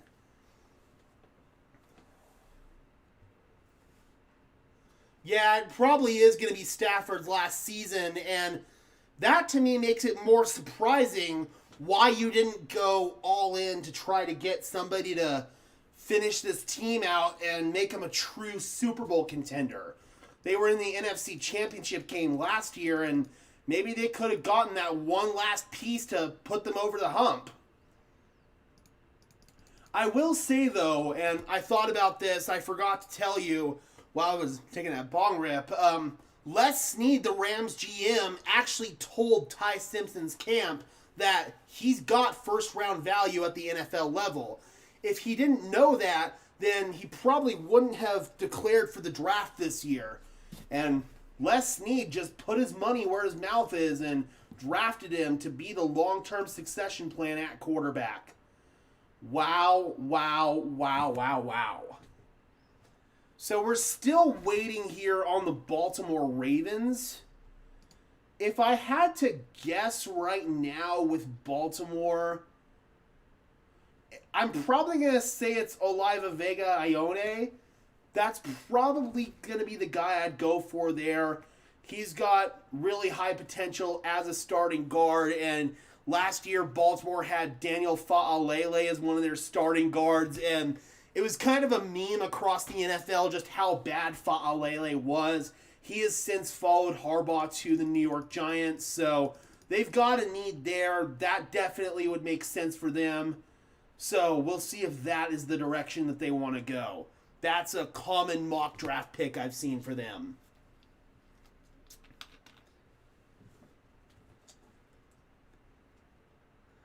Don't have a clear person that I want this year. I did want Bo Nix. Anyone have a player that you absolutely want? I've got two. Jacob Rodriguez and Lee Hunter. Those two would be my absolute dream scenarios. Rams quarterback room just got uncomfortable? I don't think so. And Jordan Schultz just tweeted that they made it clear to Stafford this is a pick for the future. This is a pick for when he retires, and this is a pick for when they have to think about life without Matthew Stafford. So I don't think this makes it uncomfortable at all. I don't believe that he's going to get traded. Safety meeting, see you in the Hopper House. You know ball. You know ball.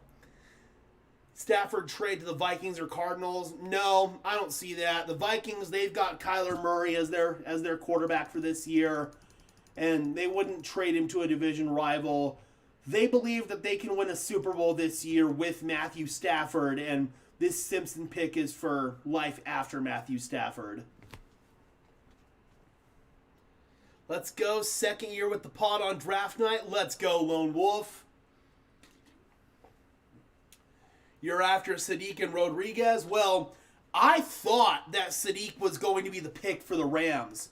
That's one of the reasons why I was so shocked that they went with Ty Simpson. It turns out that Sadiq news might have just been a smokescreen. So now the question is, how much further does Sadiq fall? Okay. It's early. Yes, it is early. But listen to this. When the Simpson family was trying to make the decision about whether or not he should enter the draft or stay in school, they consulted, among other people, Rams GM Les Snead, who told the family Simpson is for sure a first rounder. Well, there you go. Actually has the opportunity to make it happen. 13th overall is the Rams spot because the Atlanta Falcons. There's Sean McVay and Les Snead right there. Rams in last year's draft James Pierce. I want to hear the reaction from the fans and from the media when they announce this one. Entered a 6-month free trial intervention program that could result in all charges of 3 felonies and a misdemeanor. They was charged and arrested in Florida in February after an injury. Yeah, Bane's fading because of his car accident that he got into where he got cited for reckless driving. Jeez, they're dragging this shit out on TV, man. Do we have Baltimore yet? Okay, we've got we've got the Ravens pick, but let's go ahead and listen. Oh, they're still not announcing it. Okay, so I'll just go ahead and reveal the Ravens pick real quick. It's Oliva Vega Ione, the guard out of Penn State. We just talked about him. Ravens had a glaring need there, so it made sense. He was on a bunch of mock drafts going to the Ravens, so it makes complete and total sense. We're still waiting for them to announce Ty Simpson, because I want to hear the reaction to that. Okay, so the Ravens, they go with Ione, or Ioane, however you pronounce it, the Penn State guard.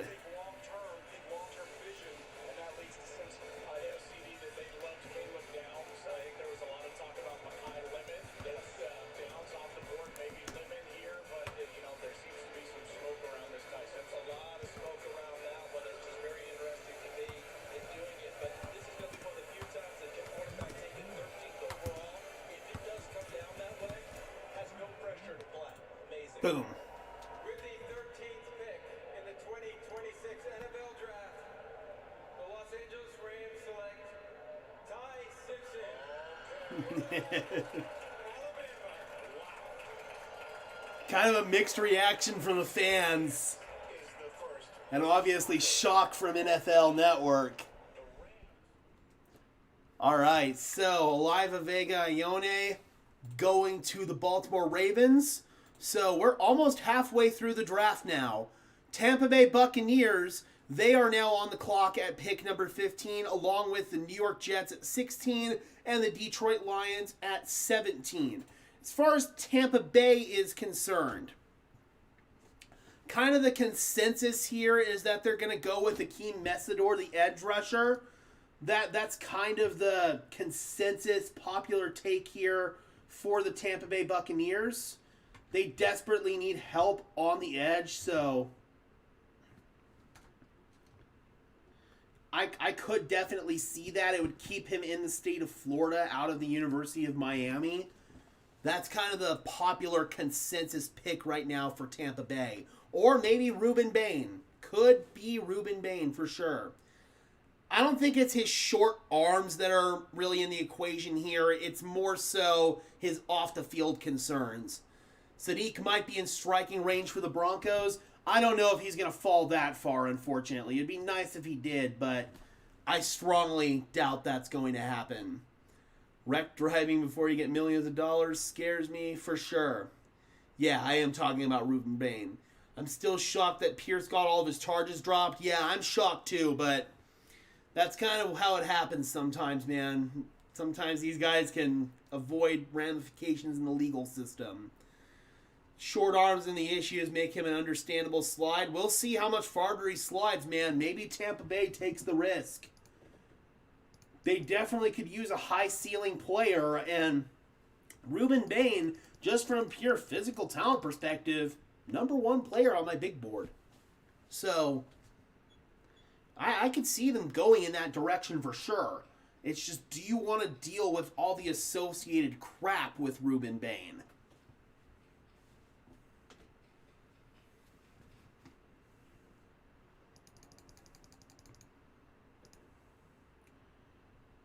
All right, we're still waiting on Tampa Bay. I would be shocked if this isn't Akeem Messador or Ruben Bain here. It's got to be an edge rusher. Also, anybody who's watching the Nuggets, keep me updated with what's going on. I can't watch the Nuggets game tonight. Maybe I'll be able to catch some of it after this game or after the draft's over, but keep me updated on what's happening with the Nuggets. I know that AG's out. There it is. It's Ruben Bain. He's going to Tampa. All right, so the Ruben Bain slide stops now. #1 player on my big board. As far as the pass rusher goes, he's got all of the physical tools. The short arms definitely are a concern. You can see it even in this picture that was just put on the internet, man. His arms are short, and that can affect your ability to get that initial punch at the line of scrimmage, and that can be tough for somebody at the NFL level, but the speed, the dip, the burst, the explosiveness, the athleticism, it's all there with Ruben Bain. But the off-the-field stuff and the short arms are kind of hard to get past with Bain. So I'm going to give this pick a C+, to be honest. Not for the fact that Bain's not a good player, but there's definitely some asterisks with Ruben Bain right here to the Bucs.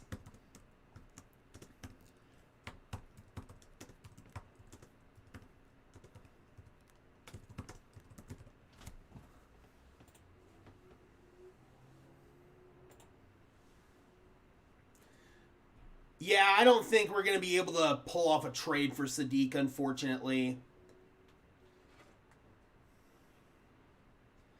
Yes, Levante David retired for Tampa Bay Lone Wolf, but he's an off-ball linebacker.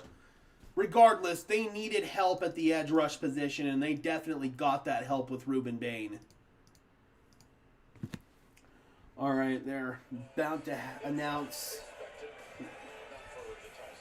the Ravens pick right here.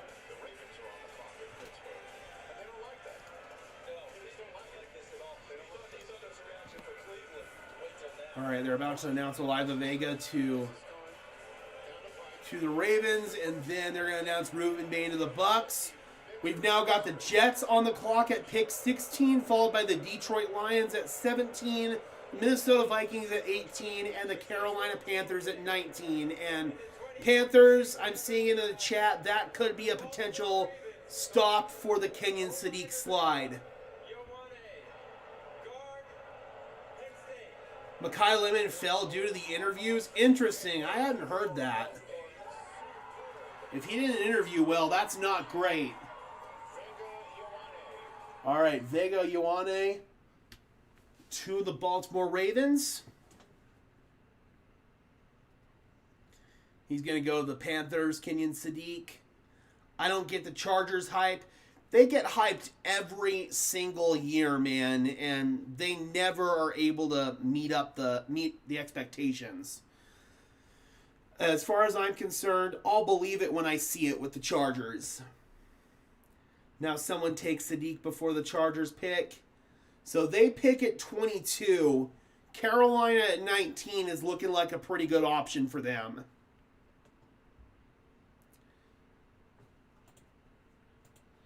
So now the question is, since the Buccaneers went in the direction of Ruben Bain, do the Jets go in the direction of Akeem Messador? Do they want to get yet another edge rusher in the building? Double up on edge rusher, maybe. Corner's a potential option here for the New York Jets. Of course, they traded away Sauce Gardner. Long term, they're going to have a need at quarterback, but I don't think we're going to see another quarterback off the board this evening. I'd be very, very shocked if we did. I've heard some first-round buzz surrounding Carson Beck, but I don't think it's anything legit.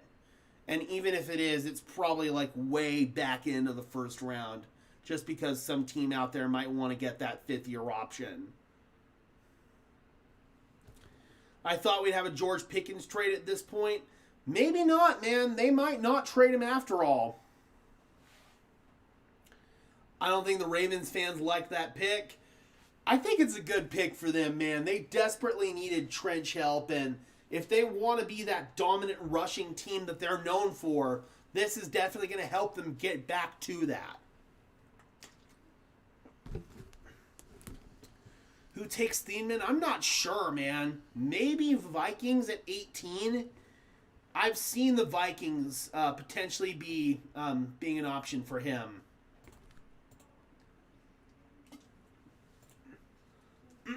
Excuse me. All right, so we're still waiting for Ruben Bain to get announced on TV. And we're currently waiting on Twitter for the New York Jets pick. So that's where things currently stand on both ends right now.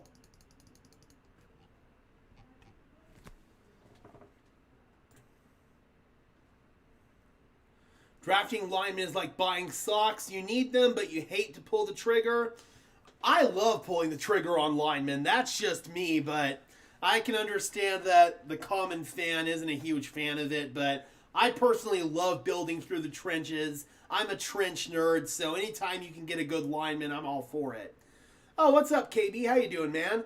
What's up, brother? What are your thoughts on the linebacker out of Texas Tech? What pick would you be comfortable with us taking him? If he falls to that 45 range, I could easily see Denver trading up for him. He's one of my top players in this class. He's actually my number 1 linebacker overall. Okay, the Jets pick is in. I don't know if people are going to like this.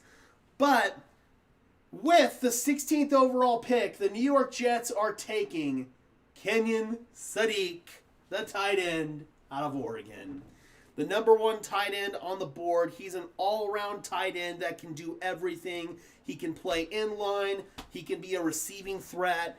My top tight end in this class. I love him, but I knew that he was never going to be an option for the Denver Broncos, so I never had my head in the gutter with that one. It was the question of how high was he going to go, and now he actually pairs with Mason Taylor on the Jets, so the Jets now have a really good 1-2 punch at the tight end position. And we've seen an uptick in multi-tight end personnel in the NFL these past couple of years, especially last year. So I feel like this lines up with the way the wind is blowing in the league right now. And yeah, I think it makes complete and total sense, man. I know Broncos country is going to be upset with that one, but Kenyon Sadiq is gone, and we are now officially halfway through the first round and halfway through the evening. Thank you guys so much for tuning in. 33 people in the house as of right now. Not a bad crowd whatsoever. It's just good to be back talking ball with you guys, man. I've missed you guys. I've missed talking ball, so it's just so good to be back in the normal swing of work. Yep, Sadiq to the Jets. Unfortunate. Vikings getting Price, the running back, wouldn't be bad. Yeah, that's true. That's definitely true. Excuse me. I think that they're going to go in a different direction, though. I think that they might go safety. All right, so they're still yet to announce Ruben Bain.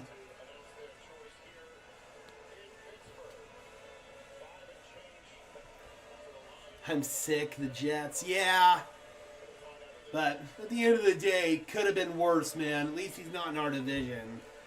Tight ends are too risky to pick high. They usually pan to a decent starter, just not worth first-round picks, except Bowers, of course. For sure, but at least Denver doesn't have an immediate need right there. You've got time to develop. How about now?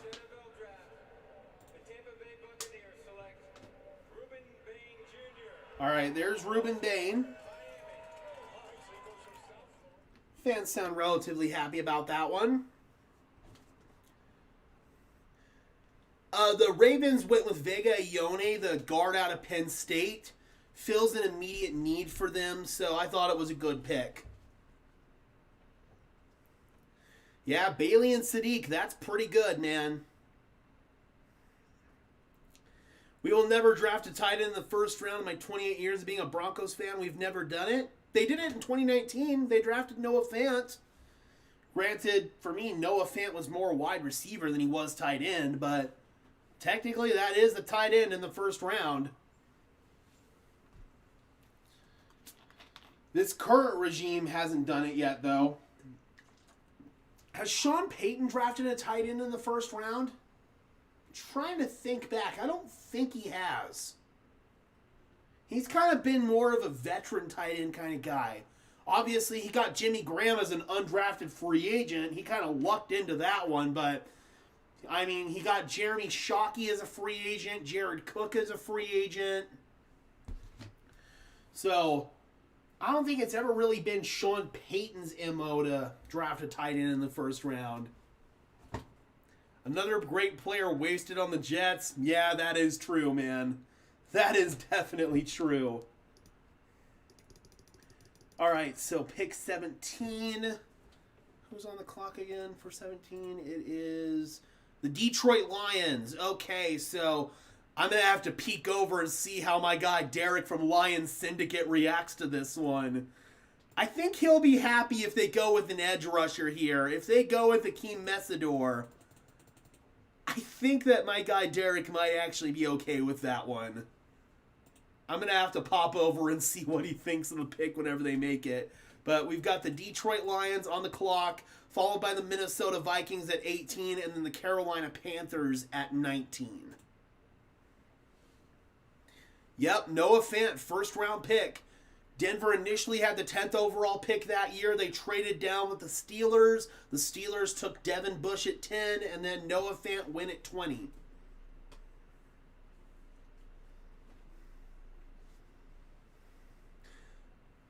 Deebo Samuel? No, I don't believe so, right? Unless I completely missed something. No, he's still a free agent. So, I don't know if that's realistically an option for Denver. If it were to happen, it probably would have already happened. Okay, so Lions, they do go with a trench player. They go with an offensive tackle, Blake Miller out of Clemson. 6'6", 317 pounds, former wrestler. So, Blake Miller, a guy that I didn't really evaluate too much. I knew that he wasn't going to be in striking distance for the Denver Broncos, but Detroit had an immediate need at tackle because they lost Taylor Decker. He ended up getting released after he didn't want to take a pay cut. So he's going to step in and be their immediate starter at left tackle, and that fills an immediate need for them. So just based on that, I'm going to give the pick an A without watching too much tape on this given player. Yeah, Fant was a Drew Lock pick, and I feel like he would have worked out if Denver had stayed with the West Coast system, but they ended up changing schemes when they transitioned from Rich Scangarello to Pat Shurmur, and it felt like Fant never fit into Shurmur's scheme. I get just as excited for the undrafted as I do the drafted players. So do I, man. I love the undrafted free agents, and we make a video about every single undrafted free agent that the Broncos signed, so look out for those videos as soon as the Day 3 draft stream is over. Traded Fant to get Wilson. Should have kept Fant and Drew Lock. Hey, man, the Russell Wilson trade is what it is. We've moved past it by now, and if we didn't trade for Russell Wilson, we wouldn't have had Bo Nix. So, all roads eventually led to something good. It just took a while. All roads led to us getting a franchise quarterback, and I don't care how it happens as long as we get a franchise quarterback, and we got one. So, at the end of the day, I'm good with it.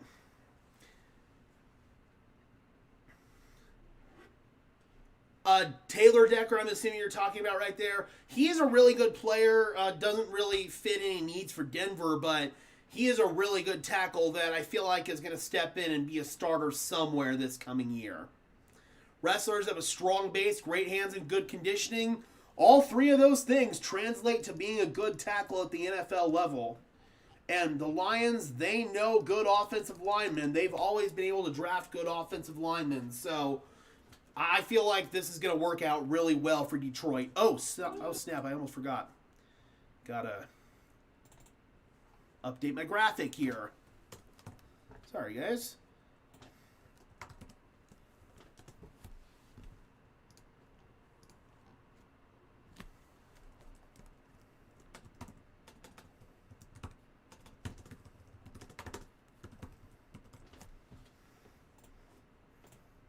Boom shakalaka. All right, so we are now at pick number 18. Minnesota Vikings are on the clock, followed by the Carolina Panthers, Dallas Cowboys, and then the Pittsburgh Steelers, the team who is hosting this year's draft. Appreciate that, Lone Wolf. I always love talking about the undrafted players. Yeah, I love the late round too, Maverick. Broncos 2019 draft class was so bad. Dude, I thought that was our draft class of the future. Noah Fant, Dalton Reisner, Drew Lock, and all three of them basically were busts. Yeah, that was tough. That was definitely tough. I mean, Drew Lock is a Super Bowl champion, though. Yeah, Bo Nix at the end of the day made it all worth it. It was just a hellacious road to get there. Sadiq to the Jets, man, that's sad. It is, but at the end of the day, man, we knew that he wasn't ever going to be an option for the Denver Broncos. I never swallowed any of the Kool-Aid on that one, so. Has the Nuggets game tipped off yet? Can't wait to see the Jets crap on the Pats.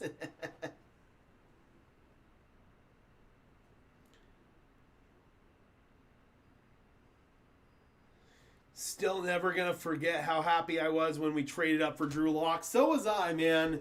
Obviously, this was well before I was doing this for a living, but 19-year-old Gage was stoked. All right. Do we have the next pick?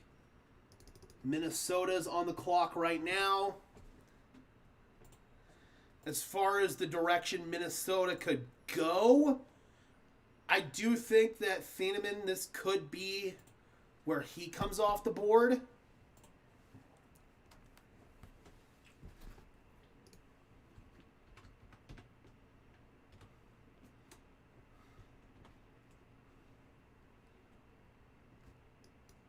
At this point, Minnesota, they don't know what the status of Harrison Smith is. They're keeping things open for him, but he may or may not return. Oh, holy shit! Wow! Oh, I did not expect this player to go so high. The pick is in for the Vikings, and it's a shocker. They're going with Caleb Banks, the defensive tackle out of Florida. Oh, hello! So Caleb Banks, without a doubt, first-round talent, but there were injury issues with him. He had some foot issues, I believe, and that pushed some teams away. I know there were teams out there that took him off their draft board. Minnesota was not one of them. Brian Flores gets a new toy. Oh, man!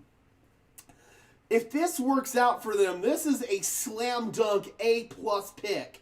Caleb Banks has Pro Bowl, All-Pro potential, but you can't look past the injury concerns.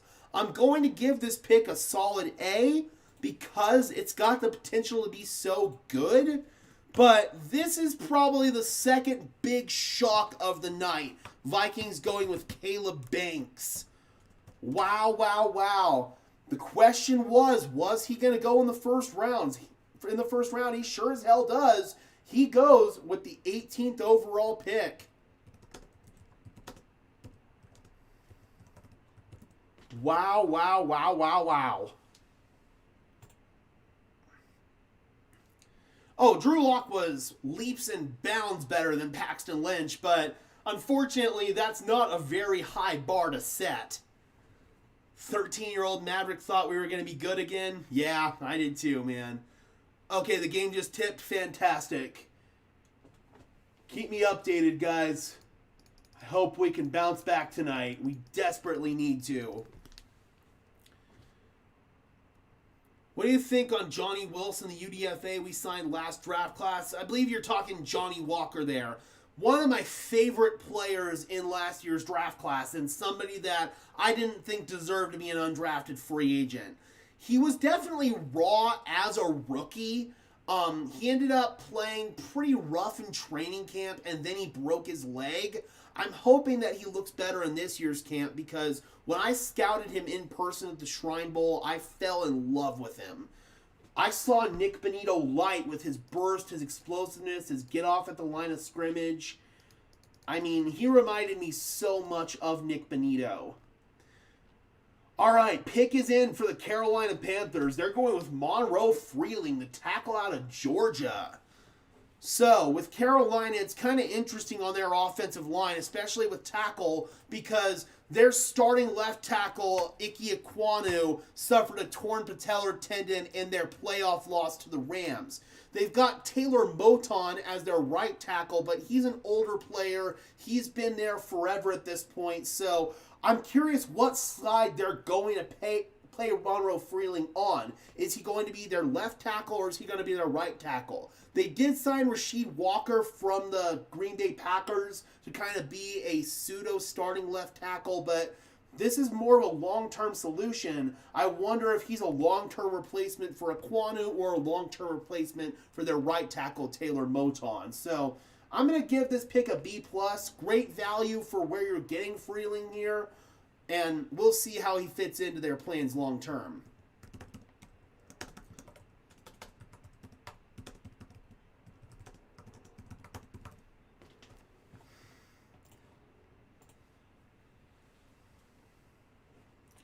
Puck's going to drop tonight for the Avalanche. How are the Avs doing? I believe they're 2-0 in the series right now. I pay zero attention whatsoever to hockey. I'm just a football and basketball fan. Drew Lock had a 55 touchdown season. He should have come out after his junior year. He would have been a top 10 pick.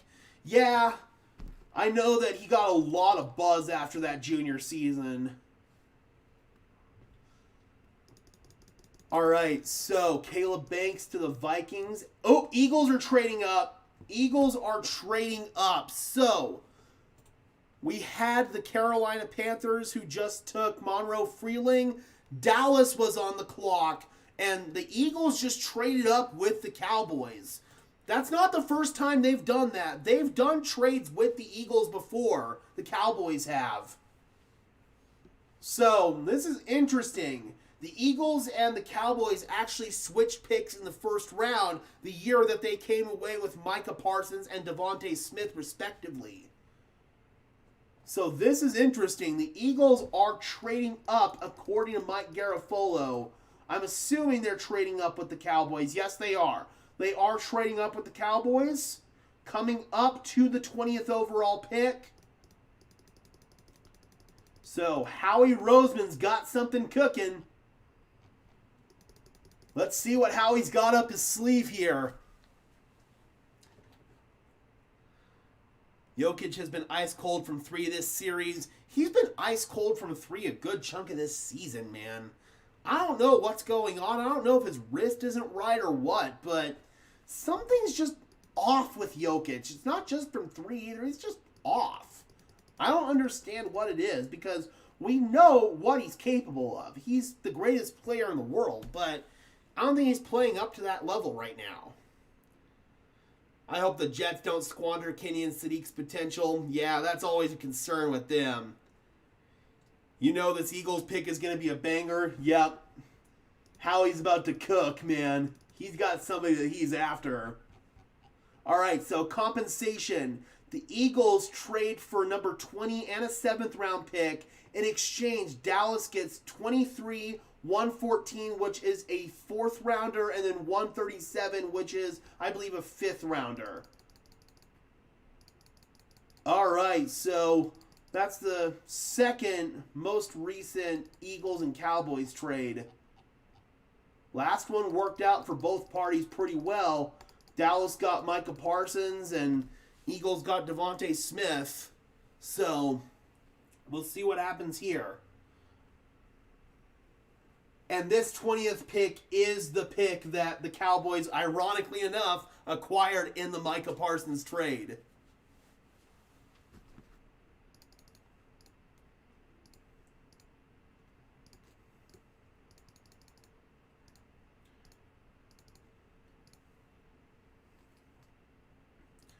All right, so we're still waiting to see what Howie does here. Does he want to go corner? Does he want to go tackle? Oh, God, dude. Could this be for Jacob Rodriguez? I'll cry if he ends up going to Vic Fangio, bro. Broncos would never trade with the Raiders, Chargers, and KC? No, they wouldn't. That Vrabel mess is crazy. Does he end up stepping down? I doubt it. I mean, I'm doubting it more and more as time goes on. He spoke to the media tonight, so I doubt it.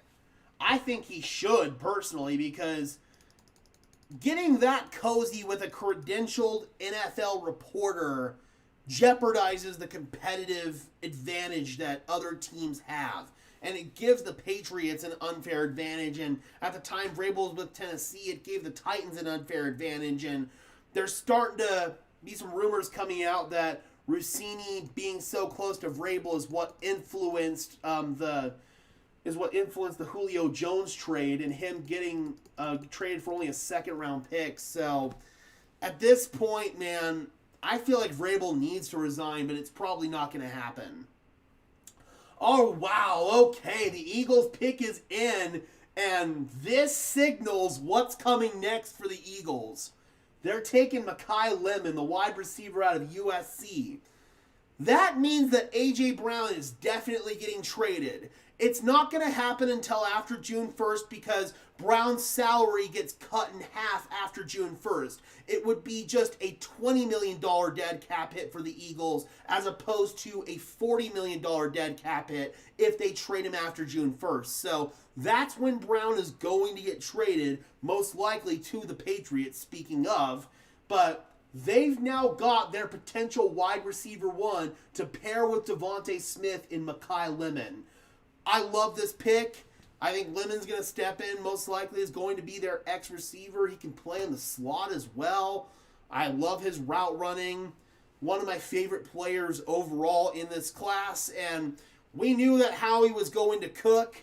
He cooked. So, A-plus pick. No notes. Howie Roseman doing Howie Roseman things, man. I mean, the Broncos probably have the second best GM in football in Howie Roseman, or in George Payton, but Howie Roseman is in a league of his own.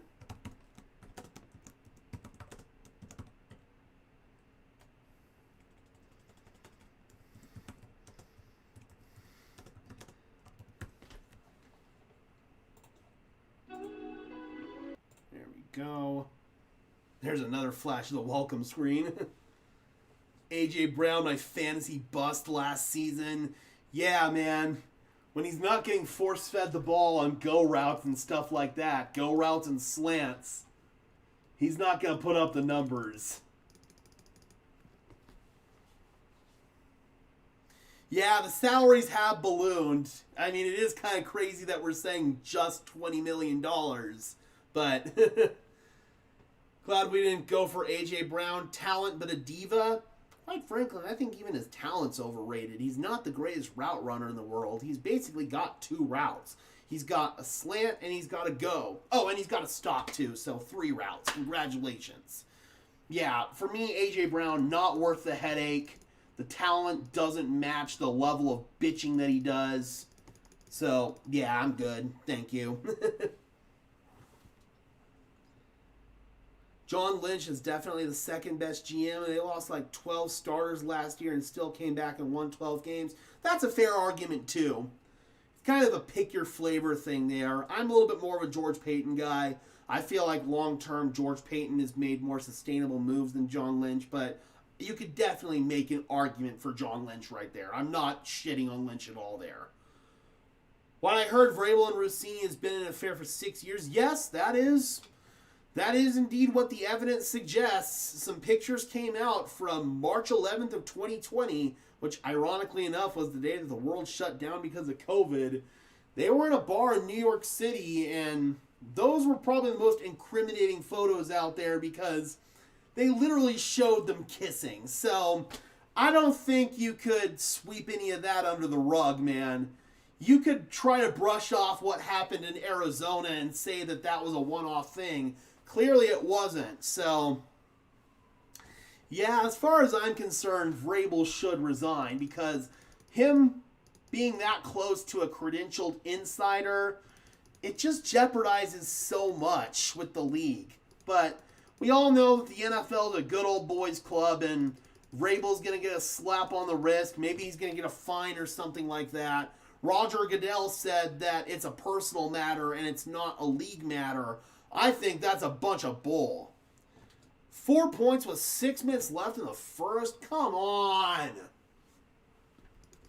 Wake up, Denver. Seriously. God, man, the Nuggets. I get irrational sometimes with the Nuggets. I'm a Broncos analyst. I can usually keep a pretty level head with the Broncos. I get over the edge with the Nuggets, man. I am truly a Nuggets fan.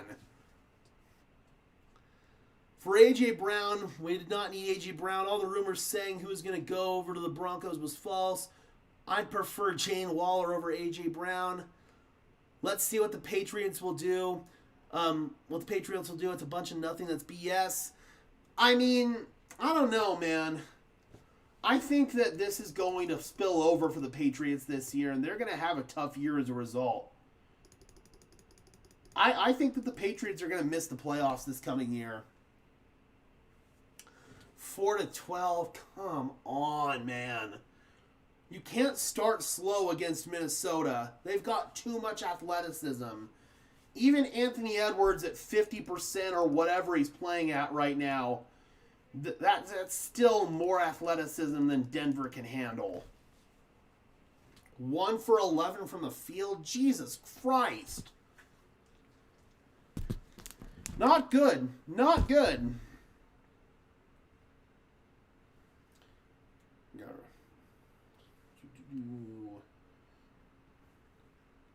Reset my internet on my other computer. There we go. I think it's because the Nuggets are so talented, but they make so many mistakes, it comes down to a lack of discipline for sure.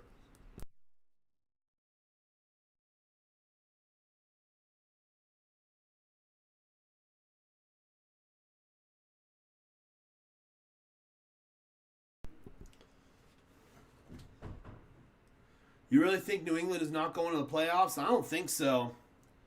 I think that these off-the-field distractions are going to spill over. And they've got question marks on the offensive line. And what's going to happen with Drake May's confidence? Those last 2 playoff games, really last 3 playoff games, he sucked. I mean, he was terrible in those 3 games. The fact that they were able to win the first 2 was a miracle. I mean, Jarrett Stidham literally handed them that Broncos game. Drake May played like garbage.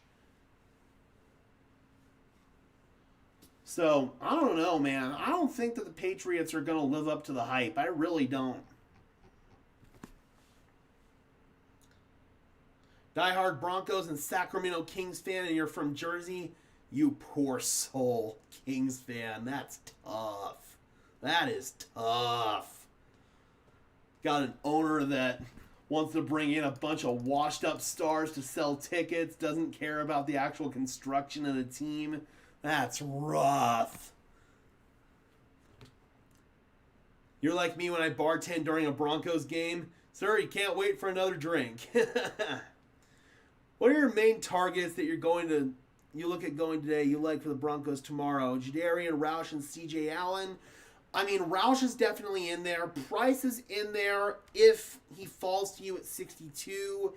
Jacob Rodriguez, Lee Hunter, those guys are definitely in there. I would say Josiah Trotter is in there. I think they will have a tougher schedule and barely get by, and they barely got by last season. That's true.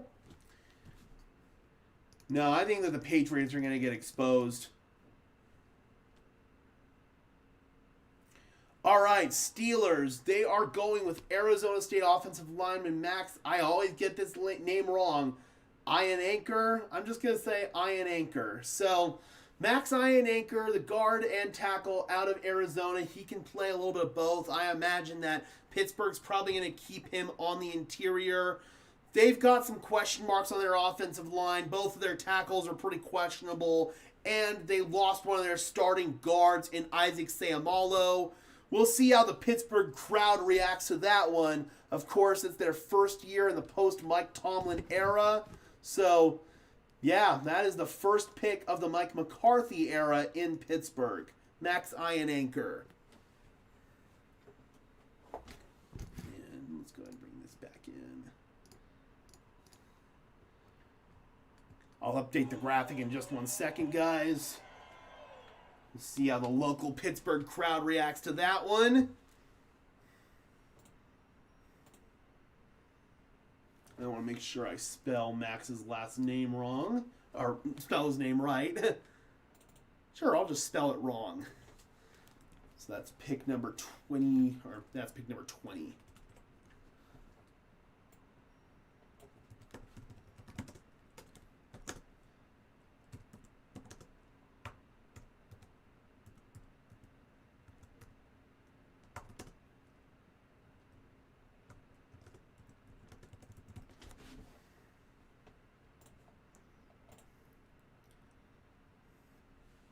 There we go.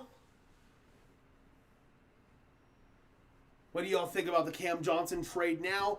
I was for the trade from the get-go because you needed a solid three-point shooter. Unfortunately, Cam's been kind of quiet in the playoffs.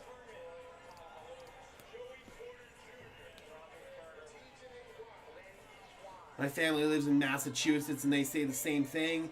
Yeah, I really feel like the Patriots are going to fall.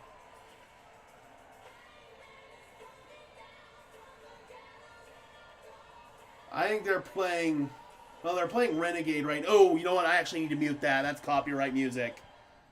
Ooh, that's close. Hopefully this stream doesn't get a copyright claim. I hope the Steelers don't take back Aaron Rodgers. I think he is going to sign back with them, but it's not going to happen until after minicamp's over. Rodgers doesn't want to participate in minicamp or any of that crap.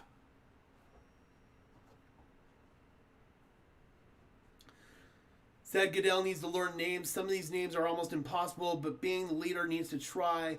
You admit when you may not pronounce it. Who knew bidet was pronounced bidet? Exactly. Let's see how he butchers this one. Oh no, it's...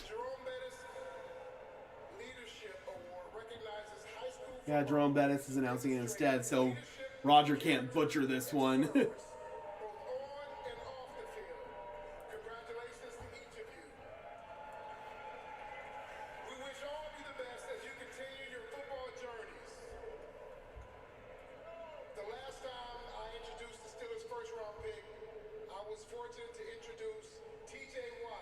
Ooh, okay.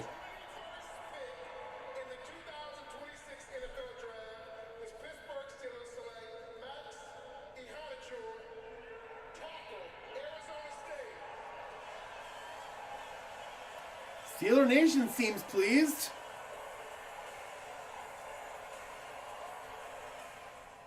Waving those terrible towels.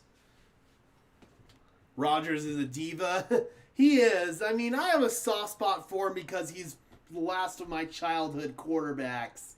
But no, I can totally understand why people are over Aaron Rodgers. If not, the Steelers do have national champion Will Howard. That is true. All right, so we are at pick number 21. Oh, no, that was pick number 21. That's what I thought. I thought I had the count right. So that was pick number 21. We're now at pick number 22. There we go. Okay, so now we've got the Chargers on the clock, followed by the Dallas Cowboys, the pick that they just got in the trade with Philadelphia, the Cleveland Browns, that's the Jaguars' original pick, and then the Chicago Bears. So we're now starting to get into the picks of the playoff teams.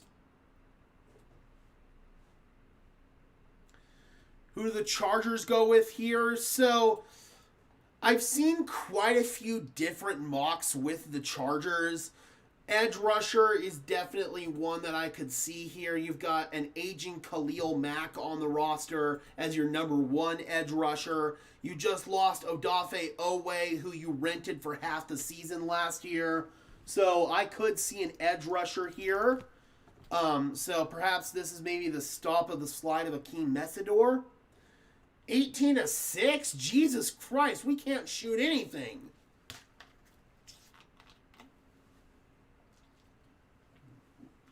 Never liked Rodgers, arrogant AF. God, what is going on with the Nuggets? They're 2 of 18, bro. They're 2 of 18. Come on. Okay, it is Messador going to the Chargers. They needed an edge rusher, and they just got probably the top edge rusher on the board. All right, so that's pick number 22. I thought that Messador was kind of a shoo-in to go to Tampa Bay, but Reuben Bain fell into their laps, so they went with him, and the Chargers benefit from it.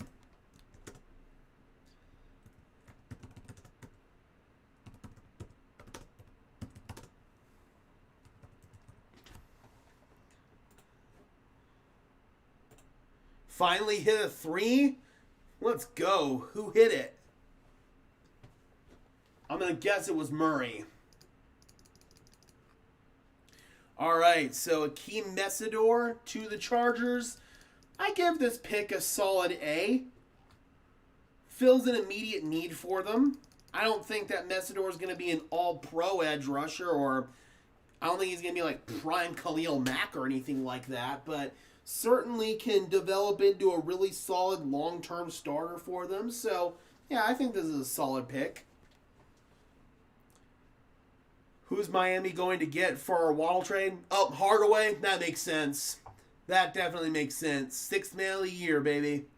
As far as Miami, they've got needs pretty much everywhere, so they could go in a bunch of different directions. They did fill a much-needed offensive line hole with Caden Proctor, so maybe they go wide receiver, corner, edge rusher. There's a lot of different directions that they could go.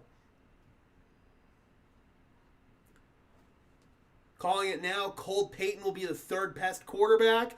I like Cole Payton, but I like him more as a hybrid player that could maybe be in the Taysom Hill role.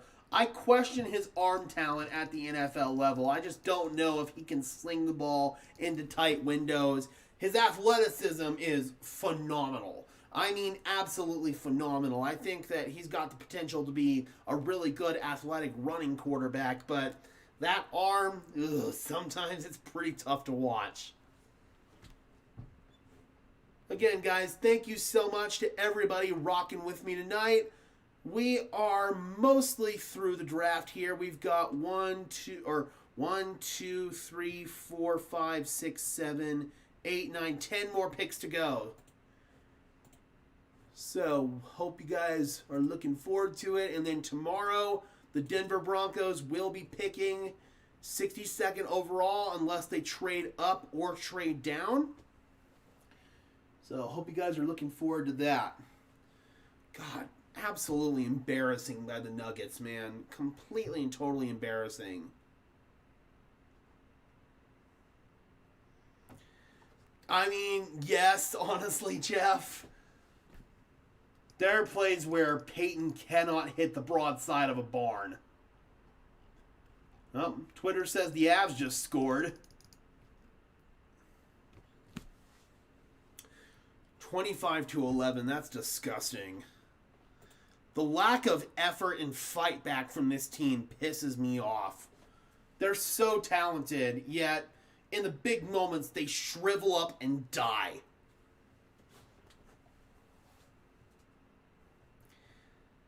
First pick, Broncos take edge rusher will have me screaming. I don't think that happens. I can say pretty confidently that that's not going to happen. Granted, I've learned in this business, you've got to expect the unexpected. Seeing Rodriguez go is going to break me. Yeah, that one's going to really sting for me too. I'm hoping maybe, somehow, some way, he gets within striking distance. All right, so we've got Dallas on the clock right now at number 23. They traded down with Philadelphia. Philadelphia came up for Mekhi Lemon. He's going to be their long-term A.J. Brown replacement. Florida says, go Avs. God, dude, Nuggets piss me off. They've got to find a way to get through this. Somehow, some way, they've got to find a way to get through this. But they are completely and totally losing their grip on things right now. Let's go, Avs. All right, so Sean McVay's talking to the media right now, and he's making it very clear that this is Matthew Stafford's team. And this pick is more about the future with them drafting Ty Simpson as opposed to the now. Can't wait to see who gets Denzel Boston. I hope it's not the Patriots. Imagine Boston to Boston. Seeing Rodriguez go is going to hurt worse than Henderson last year. Yeah, that one is really going to hurt, man. I see a future Hall of Famer in Rodriguez, and I'm shocked that he hasn't gotten more first-round buzz. Well, Dallas Cowboys, we keep talking about defense for them, and They keep adding defense. Not going to lie, this pick seems like a little bit of a reach to me. Malachi Lawrence, the edge rusher out of UCF. I see, late first round picks for him, maybe early second round. Taking him at 23 is definitely a decision. I can understand why they made said decision. Their defense was absolutely atrocious and they needed the help, but I don't know. I think Dallas could have done better here. I think there was better value on the board than what they just got.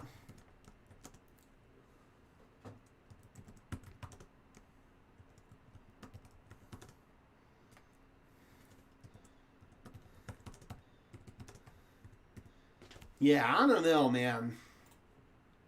That might... Oh, there's the other start screen.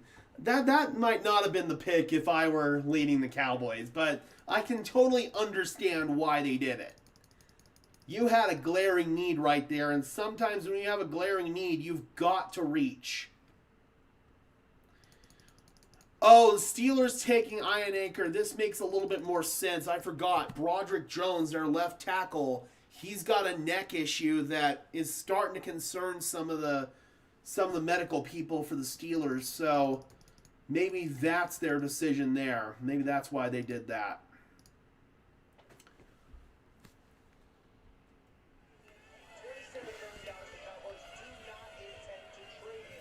Yeah, it is like 6 start screens.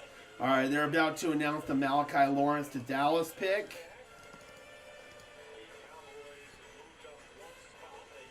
So, Cleveland Browns are now back on the clock at pick number 24.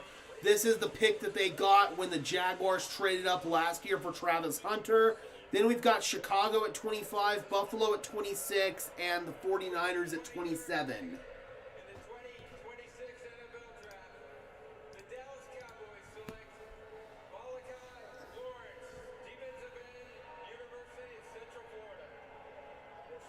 Oh, man, fans don't like that pick. I don't think I heard a single cheer in there.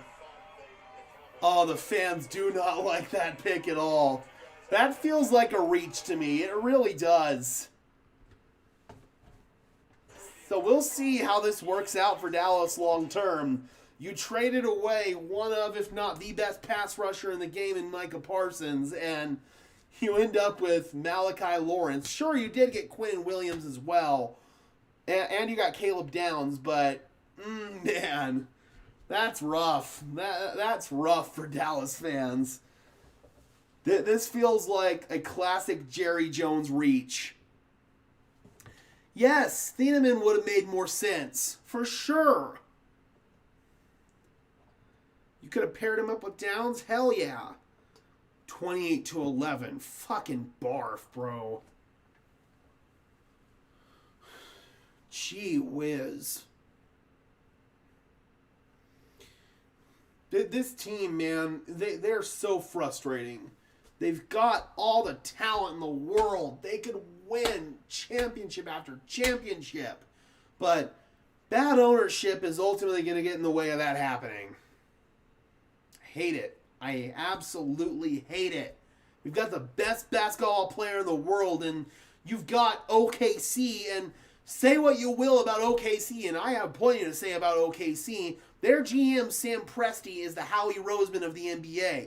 The way that they've constructed their team around their superstar in comparison to the way that Denver has constructed their team around their superstar, it's just ridiculous. It's freaking ridiculous. 5 for 25 and 1 for 10 from 3. That is gross. Rage Madrid Nuggets edition. Seriously, I might have to start talking Nuggets more often. Can't understand how I'm not a multi-millionaire if Jerry Jones can make money with no football intelligence. No kidding, man. Just goes to show how stupid Cowboys fans really are.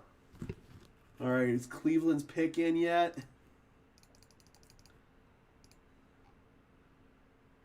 All right, we're still waiting on Cleveland at 24. I will be right back, guys.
right, we are back.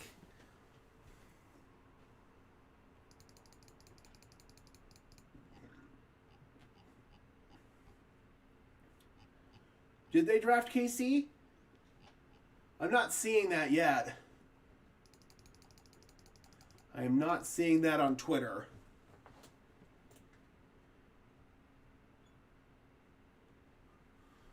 Ooh, if the Browns get KC, I love that. I absolutely love that for them. That gives them a slot option. I absolutely love that for them. 32-17. Come on. Draft diamonds? Let's see.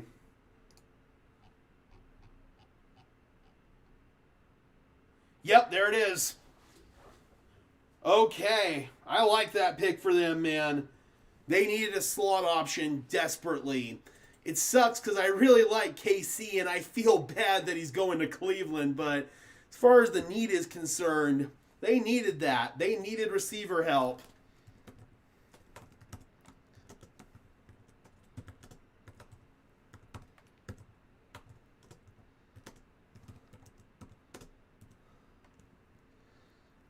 If he can work through those drop issues, man, he's got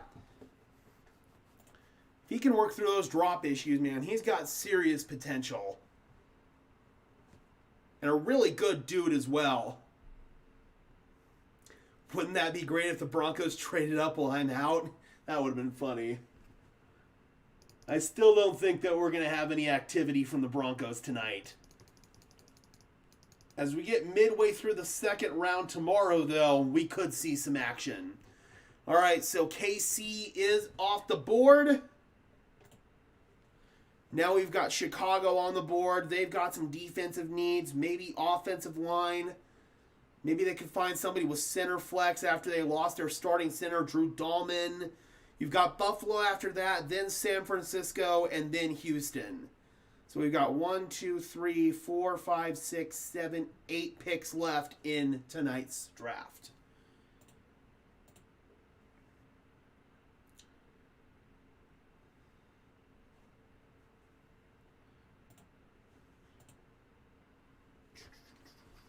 Okay, so we're currently waiting on the next pick.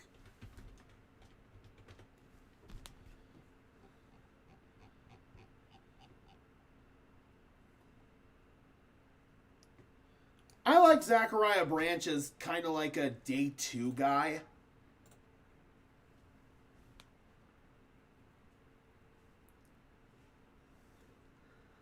$20-32 Nuggets are down. Now, at least they're kind of chipping into it. YouTube would run a commercial break every time as Gage is about to announce commercial. Theman would make sense for them. That would make a ton of sense. They've got a need at safety.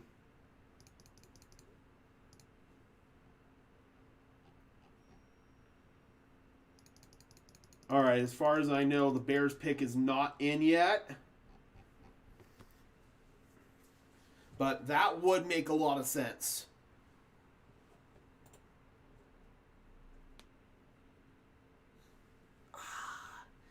It's so crazy that the Chiefs have the 29th pick and it's not their own pick. If you had told me a year ago that the Chiefs would be picking 29 this year, first of all, I would have been happy because that would have meant that the Chiefs wouldn't have won the Super Bowl. But if you had told me they'd be picking 29, of course you would think it's their own pick. But no, that's the pick they got from the Rams in the Trent McDuffie trade. Did they get him? Has Draft Diamonds got it yet? Yep, Draft Diamonds is on it. It is Theman. Well, Chicago needed a safety, and that's probably the best safety left on the board, man. Physical, downhill player that can even play deep range safety. Ooh, boy. Talk about a defensive chess piece. I was thinking Minnesota and Brian Flores' system, but they had such a big belief in Caleb Banks. Instead, their division rival, the Bears, get him. That's an A-plus pick, man. No notes there. That is a fantastic pick.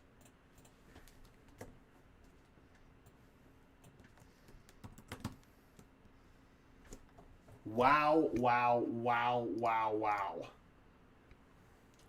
That is a fantastic pick.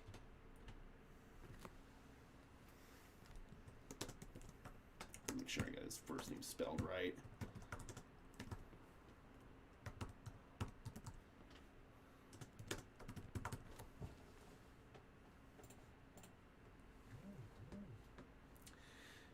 The Chiefs get Rodriguez, I'm going to throw up. Yeah, I will vomit. That one will make me vomit and probably cry. If they get the best linebacker in this class, in my opinion, one of the true superstar studs, oh, I'll cry. Oh, Texans are coming up with Buffalo.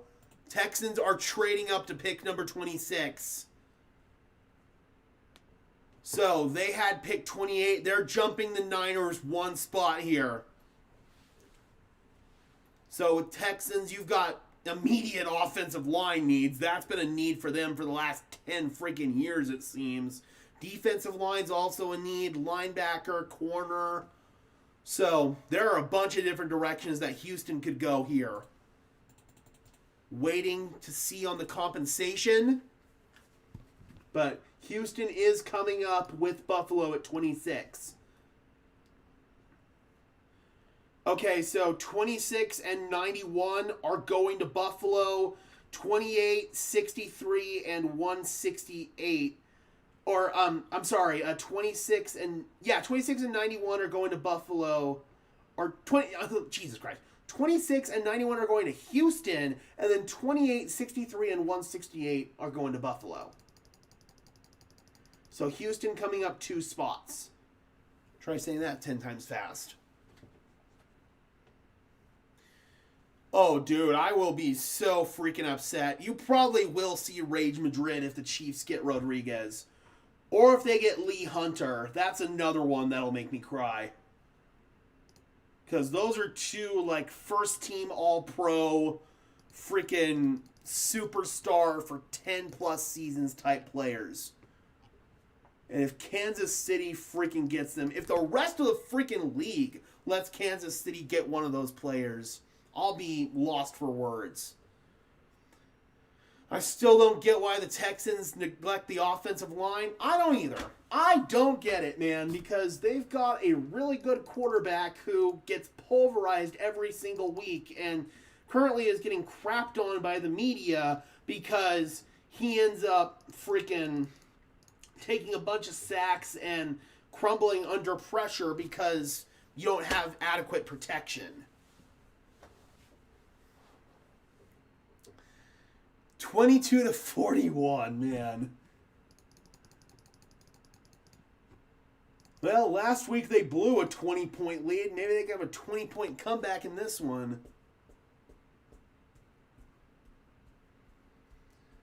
That's the first-round defender that the Bears have picked since Roquan Smith in 2018.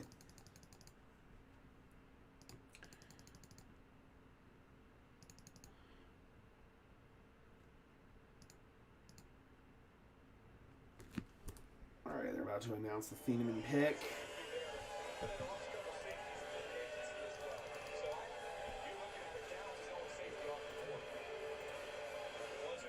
All right, the pick is in for the Texans. The 49ers are now on the clock.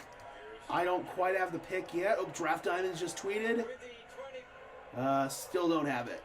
With the 25th pick in the 2026 NFL Draft, the Chicago Bears select Theman, defensive back, Oregon. So the guy that everybody said was... Well, we just talked about the Houston Texans and their lack of regard to the offensive line. That has now changed. They are going offensive line. Keelan Rutledge, the offensive lineman out of Georgia Tech. He's got interior and tackle ability. And quite frankly, this is a pick that may have been a slight reach, but I don't give a crap because Houston desperately needed to get C.J. Stroud some protection, and they just got it. So I have to give this pick an A because that fills such a big need for them and at least gives C.J. Stroud a slight chance of not dying. So, yeah, good pick for the Texans.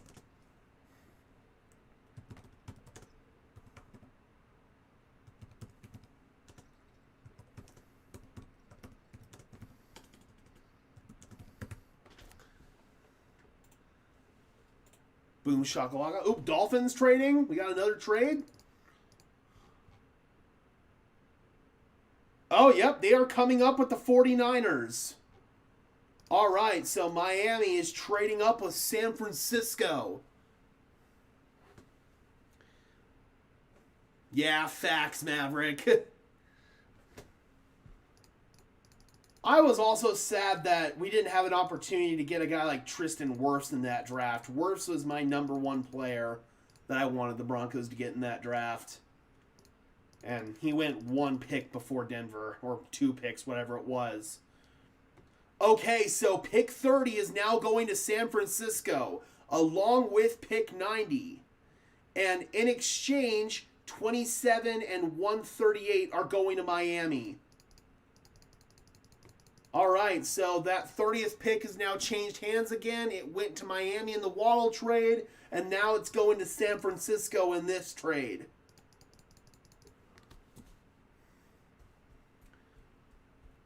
All right, so 27 and then 138, which I believe is a 5th rounder. Is this going to be wide receiver? Is this maybe where the Denzel Boston slide stops? I mean, Miami's got needs practically everywhere, so it would be pretty hard for Miami to screw this one up.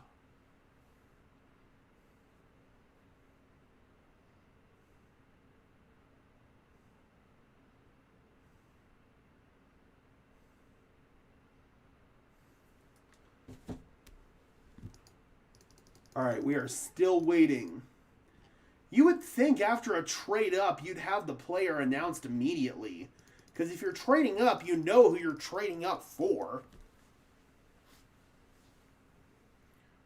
But, yeah, Miami could go a bunch of different directions here. Could go with another offensive lineman. They could go wide receiver. They could go defense. I mean, I'd like to hope there's still a chance that Boston goes tonight, Maverick. This could be the spot right here. We'll see. All right, Miami just tweeted that the pick's in. Anything to draft diamonds yet? Nope. So according to Ari Mirov, Keelan Rutledge was a big-time riser over the course of the process. And at this point, you needed that help for C.J. Stroud. This has got to be Denzel Boston. 43-29. Come on, man. Keep hacking into it.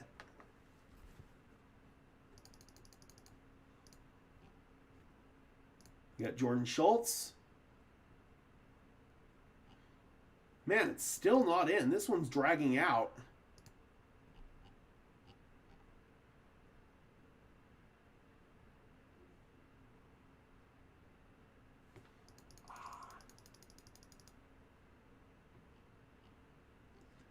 Well, football analysis, Garrett Greenlee, he likes it. He's hyped up that Keelan Rutledge went in the first round, so he's clearly getting love from the respected draft community.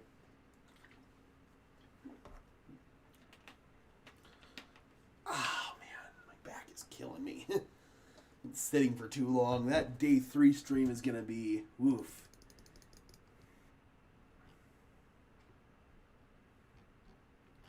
Could this be TJ Parker here, maybe? Miami does have a needed edge rusher. They lost Bradley Chubb and Jalen Phillips over the course of the last year and a half.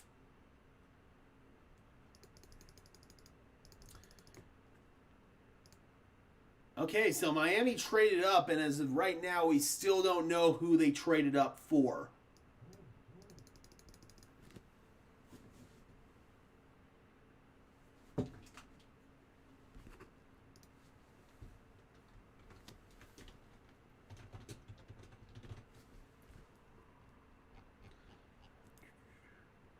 Well, now we know who they traded up for. Chris Johnson, the corner out of San Diego State.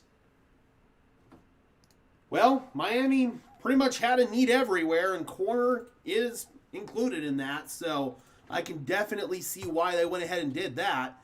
I will admit, not really a player that I scouted a whole lot.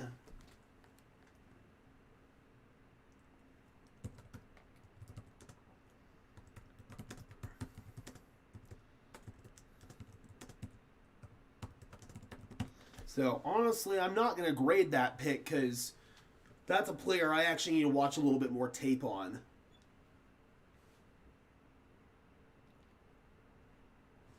ESPN's having issues with their clock.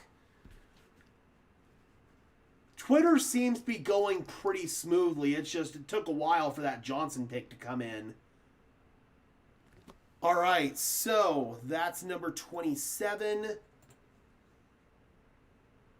Bills are now back on the clock at number 28. They just traded down with Houston, so do they want to come down again? They've got edge needs. They lost Joey Bosa this offseason.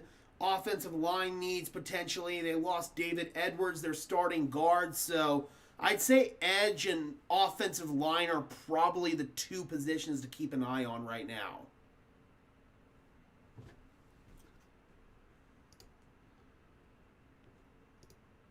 So Buffalo back on the clock at number 28. We are almost through this first round, guys. Got Kansas City at 29. That's the pick they got from the Rams in the Trent McDuffie trade. San Francisco at 30. That was originally Denver's pick. Then it went to Miami in the Waddle trade. And then Miami just traded up for Chris Johnson. So they end up sending that to San Francisco. New England at 31. And then Seattle at 32 to round out the evening.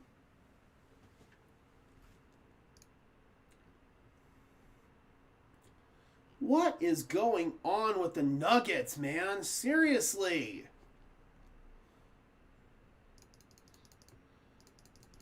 All right, so Miami, they come away with Caden Proctor and they come away with Chris Johnson with their 2 first-round picks.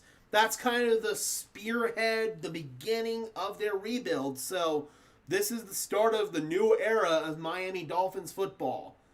Oh, 55-32, man. Oh, God.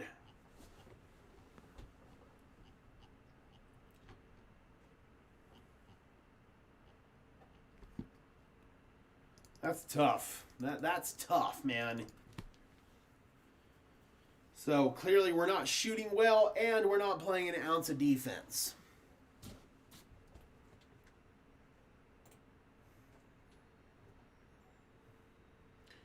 The good news is, as of right now, in the first round, I don't see any spots where either Jacob Rodriguez or Lee Hunter could realistically go.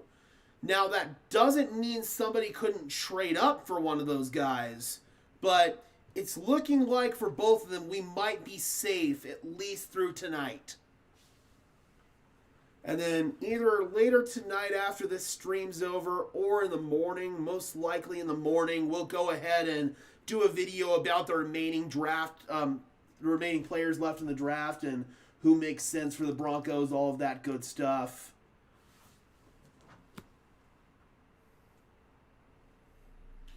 So we're currently waiting on the Buffalo Bills on Twitter. I'm not quite sure where the TV is. I'll check in just one second, but on Twitter, we're currently waiting on the Buffalo Bills at pick 28.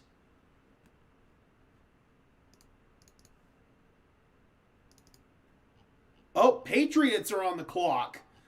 Did they trade with Buffalo? Seems like they did. So, not the first time the Patriots have been in the news today, but let's go ahead and see what they do to maybe quiet down some of that noise. So Patriots come up with the Bills. That's the second in-division trade. Had the Cowboys and the Eagles do a trade earlier this evening. Now we've got the Patriots and the Bills doing a trade. That is not something you would have seen in the NFL even like 5-6 years ago. It says the pick's in. I don't have it yet. As soon as I do, though, you'll know. So Buffalo trading down twice in the draft. First with Houston, now with New England. We're also waiting. Okay, we got the compensation. So 31 and 125 are going to Buffalo. 31 obviously is going to be the second to last pick in the first round, and then 125 is a fourth rounder. All right, it says the pick is in for New England. I'm still waiting on it. Hey, Raptors stole a game from Cleveland. Let's go. Always love rooting for the underdog Raptors.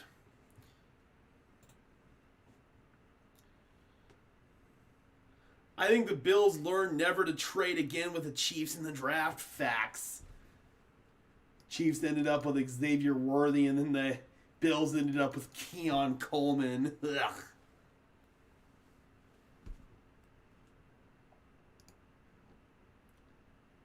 We got draft diamonds. We got draft diamonds.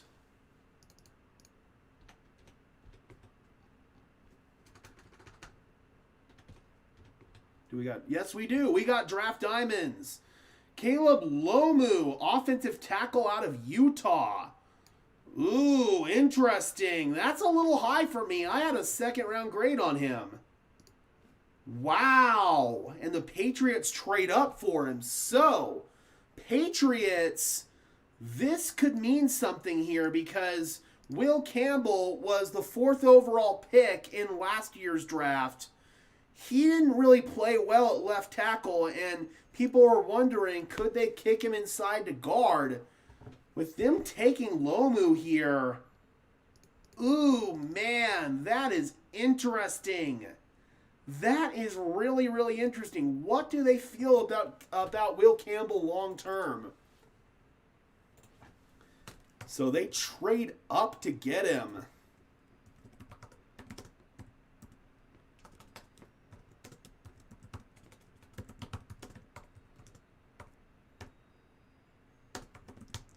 There we go. So, clearly they believe in him, and they've got a vision for how they want to construct that offensive line long term. Oh, did the TV beat draft diamonds on that one? Looks like the TV's trying to speed things up a little bit here. They've got to fill airtime until 9:30. Yep, that's true. They traded up in 2017 with the Bills, so I think they've learned their lesson there. Why would Buffalo trade with New England? Ridiculous. I agree. That's just kind of the modern day landscape of the NFL. It doesn't seem like the Broncos are quite willing to do it, but no! Oh, crap! Kansas City, man. Kansas City. They just took Peter Woods. Oh, dude. I love Peter Woods, man. One of my favorite defensive tackles in this class. As a pass rusher, he's phenomenal. He's got all kinds of moves. He's getting better and better as a run defender, and he's gone. That's the long-term Chris Jones replacement for Kansas City. Boo! That pick is an F-. In reality, that's an A+ pick, man. Oh, God. Oh, that one stings. That one stings.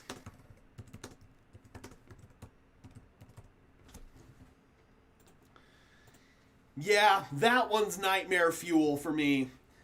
That one is serious nightmare fuel. Mansour Delaney, I could live with that one, but getting Peter Woods on top of it, oh, that one's nightmare fuel.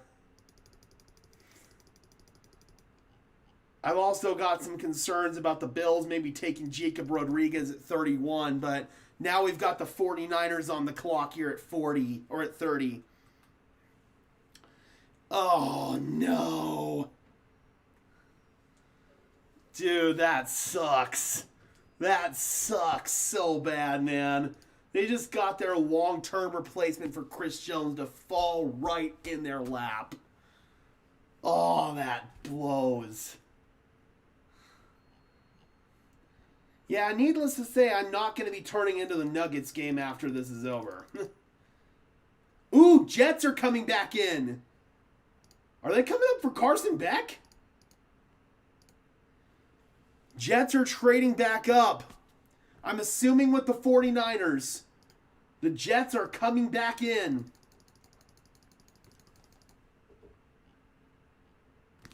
Jets are coming back in with the 49ers. They are on the clock at pick number 30.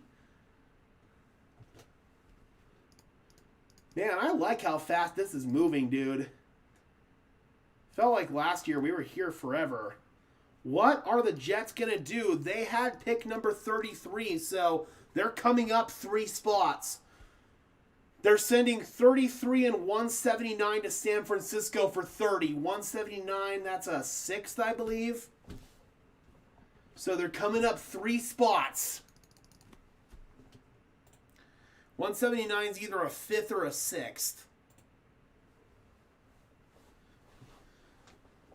So clearly they wanted to come up for somebody that they could have on a 5th-year option. That's the main reason why you would trade up from the top of the 2nd to the bottom of the 1st.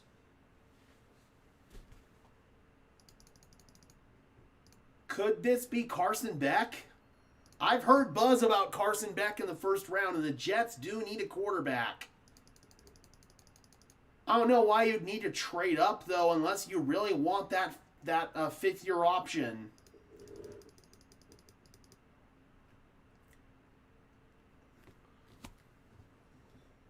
Because otherwise you're trying to jump the Bills at 31. That's another option. Trying to jump a division rival right there.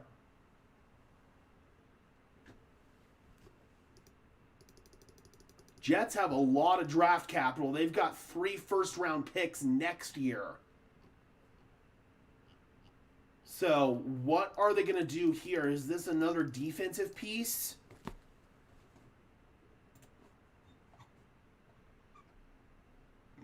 They got David Bailey with number 2 overall, so let's see. This is interesting. Yeah, I'd say the linebacker draft is going about as well as it could for the Denver Broncos. At this rate, there should be a really good linebacker within striking distance. Yeah, that Peter Woods pick stings, bro.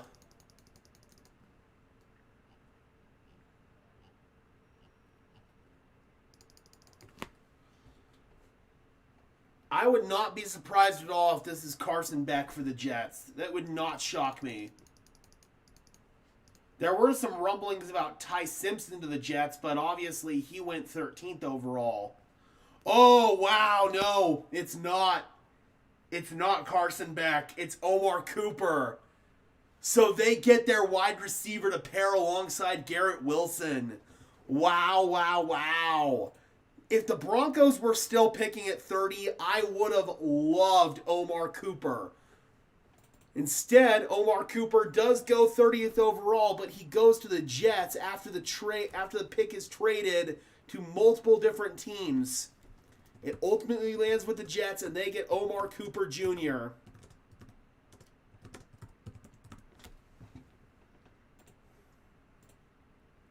So I love that for the Jets. I think the Jets are having a home run draft so far. You get premium positions on both sides of the ball with wide receiver and edge rusher. You've got the 5th-year option now for Omar Cooper. Clearly they were concerned about Buffalo or maybe Seattle taking him, so they wanted to come up. And they just secured a really, really good wide receiver. So overall, A pick right there for the Jets. I thought the Chiefs had to do a safety rebuild, but they're going pretty good. I mean, they are going to have to address that, but they didn't necessarily have to address it in the 1st round. They're confident they'll be able to address that later on. So Omar Cooper is now off the board. We've got 2 more picks remaining in the 1st round. So we've got Buffalo on the clock after they traded down twice. First time with the Texans and then 2nd time with the Patriots. And then the defending champs, the Seattle Seahawks, on the clock at pick number 32. I'd say overall the draft board has fallen pretty well for the Denver Broncos. I don't think there are any big surprises as far as who was drafted too early that affects the Broncos. So I'd say right now things are going about as well as they could go. I am concerned that Jacob Rodriguez is going to come off the board here with Buffalo. And given that Draft Diamonds is a Bills fan, I imagine he's going to have it first.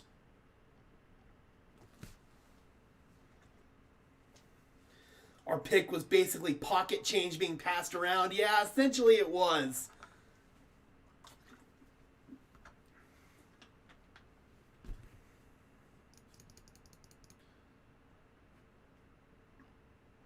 Yeah, I know Raiders fans are definitely upset about Cooper. They would have definitely liked him at the top of the second round.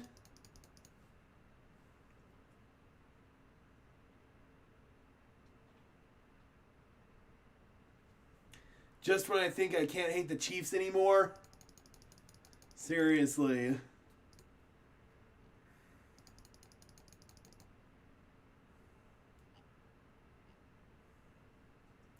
So that 30th pick went from Denver to Miami to San Francisco to New York. Ultimately, it ended up with Darren Muji, of all people, former Broncos assistant GM, current Jets GM.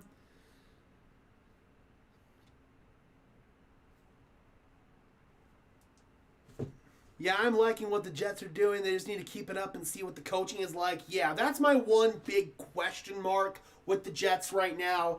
Is Aaron Glenn their long-term head coach?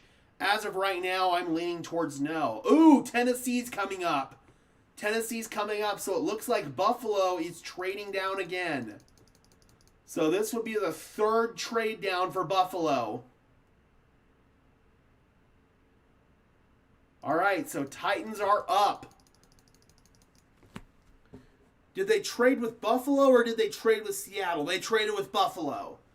All right, so Titans are up and then Seattle to round out the evening. So 3 times the Bills trade down. That's crazy. I wonder if they're going to do it again. So Titans, they had 35, 36, right? We'll see what the compensation is here. Yeah, they had 35. So 35, 66, which is round 2 or 3, and then 101 are going to Tennessee. Yeah, 66 would be round 3. And then 31, 69, and 165 are going to Buffalo.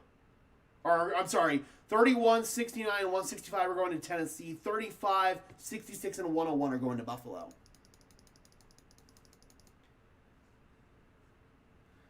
Draft Diamonds doesn't seem happy. I just think he's surprised more than anything else. Clearly, Buffalo's trying to stockpile as many picks as they can, man. Oh, and by the way, with the 30th overall pick, the Denver Broncos select Jalen Waddle, wide receiver, Alabama. Yeah, I agree. The Bills trading down is smart. Try to accumulate as many picks as you can. You have more and more darts to throw at the board. What? Okay, I'm confused. So, Jordan Schultz is saying that the Bills stayed and picked. I'm assuming this is a typo, and the Titans are going with Keldrick Faulk. Right? Because the Titans just traded up with the Bills, not the Seahawks. Okay, yeah, so the Titans are going with Keldrick Faulk. Jordan Schultz just had that wrong. So, all right, Tennessee, they get their defensive player. So, in the first round, they kind of surprised everybody and took Caleb Downs 4th overall. I was thinking they were going to go out and try to get some kind of defensive player for Robert Saleh. Now, they get Robert Saleh, a sack artist, and Keldrick Faulk. There were people talking about maybe the Bills taking him at the back end of the draft. I believe Draft Diamonds was one of those people. So, yeah, this is interesting, man. And quite frankly, a really smart move for Tennessee because they get him under a 5th-year option. So they've got 5 years of control on him, which is really, really smart.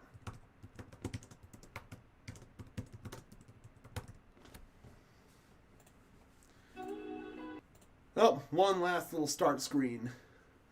But yeah, I think that's a really, really smart trade for Tennessee. So right now, Seattle is on the clock at number 32.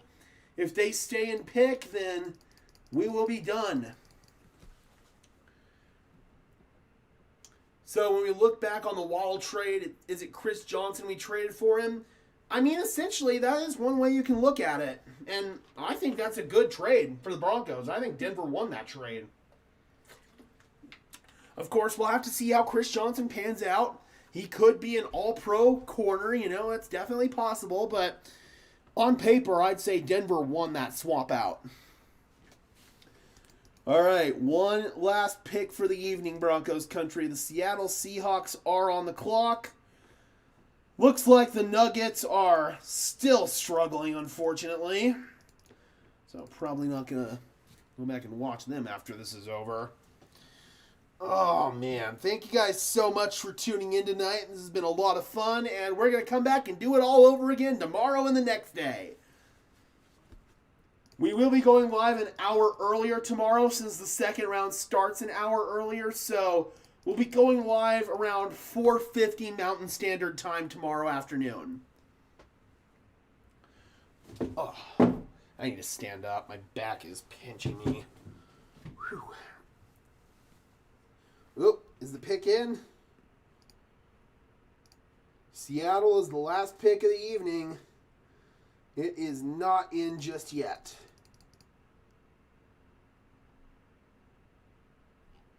And it looks like Seattle is staying and picking. They thought about trading out, according to Mike Garafolo, but they are going to stay and pick. Yeah, man, I think the board has fallen about as well as the Broncos could ask.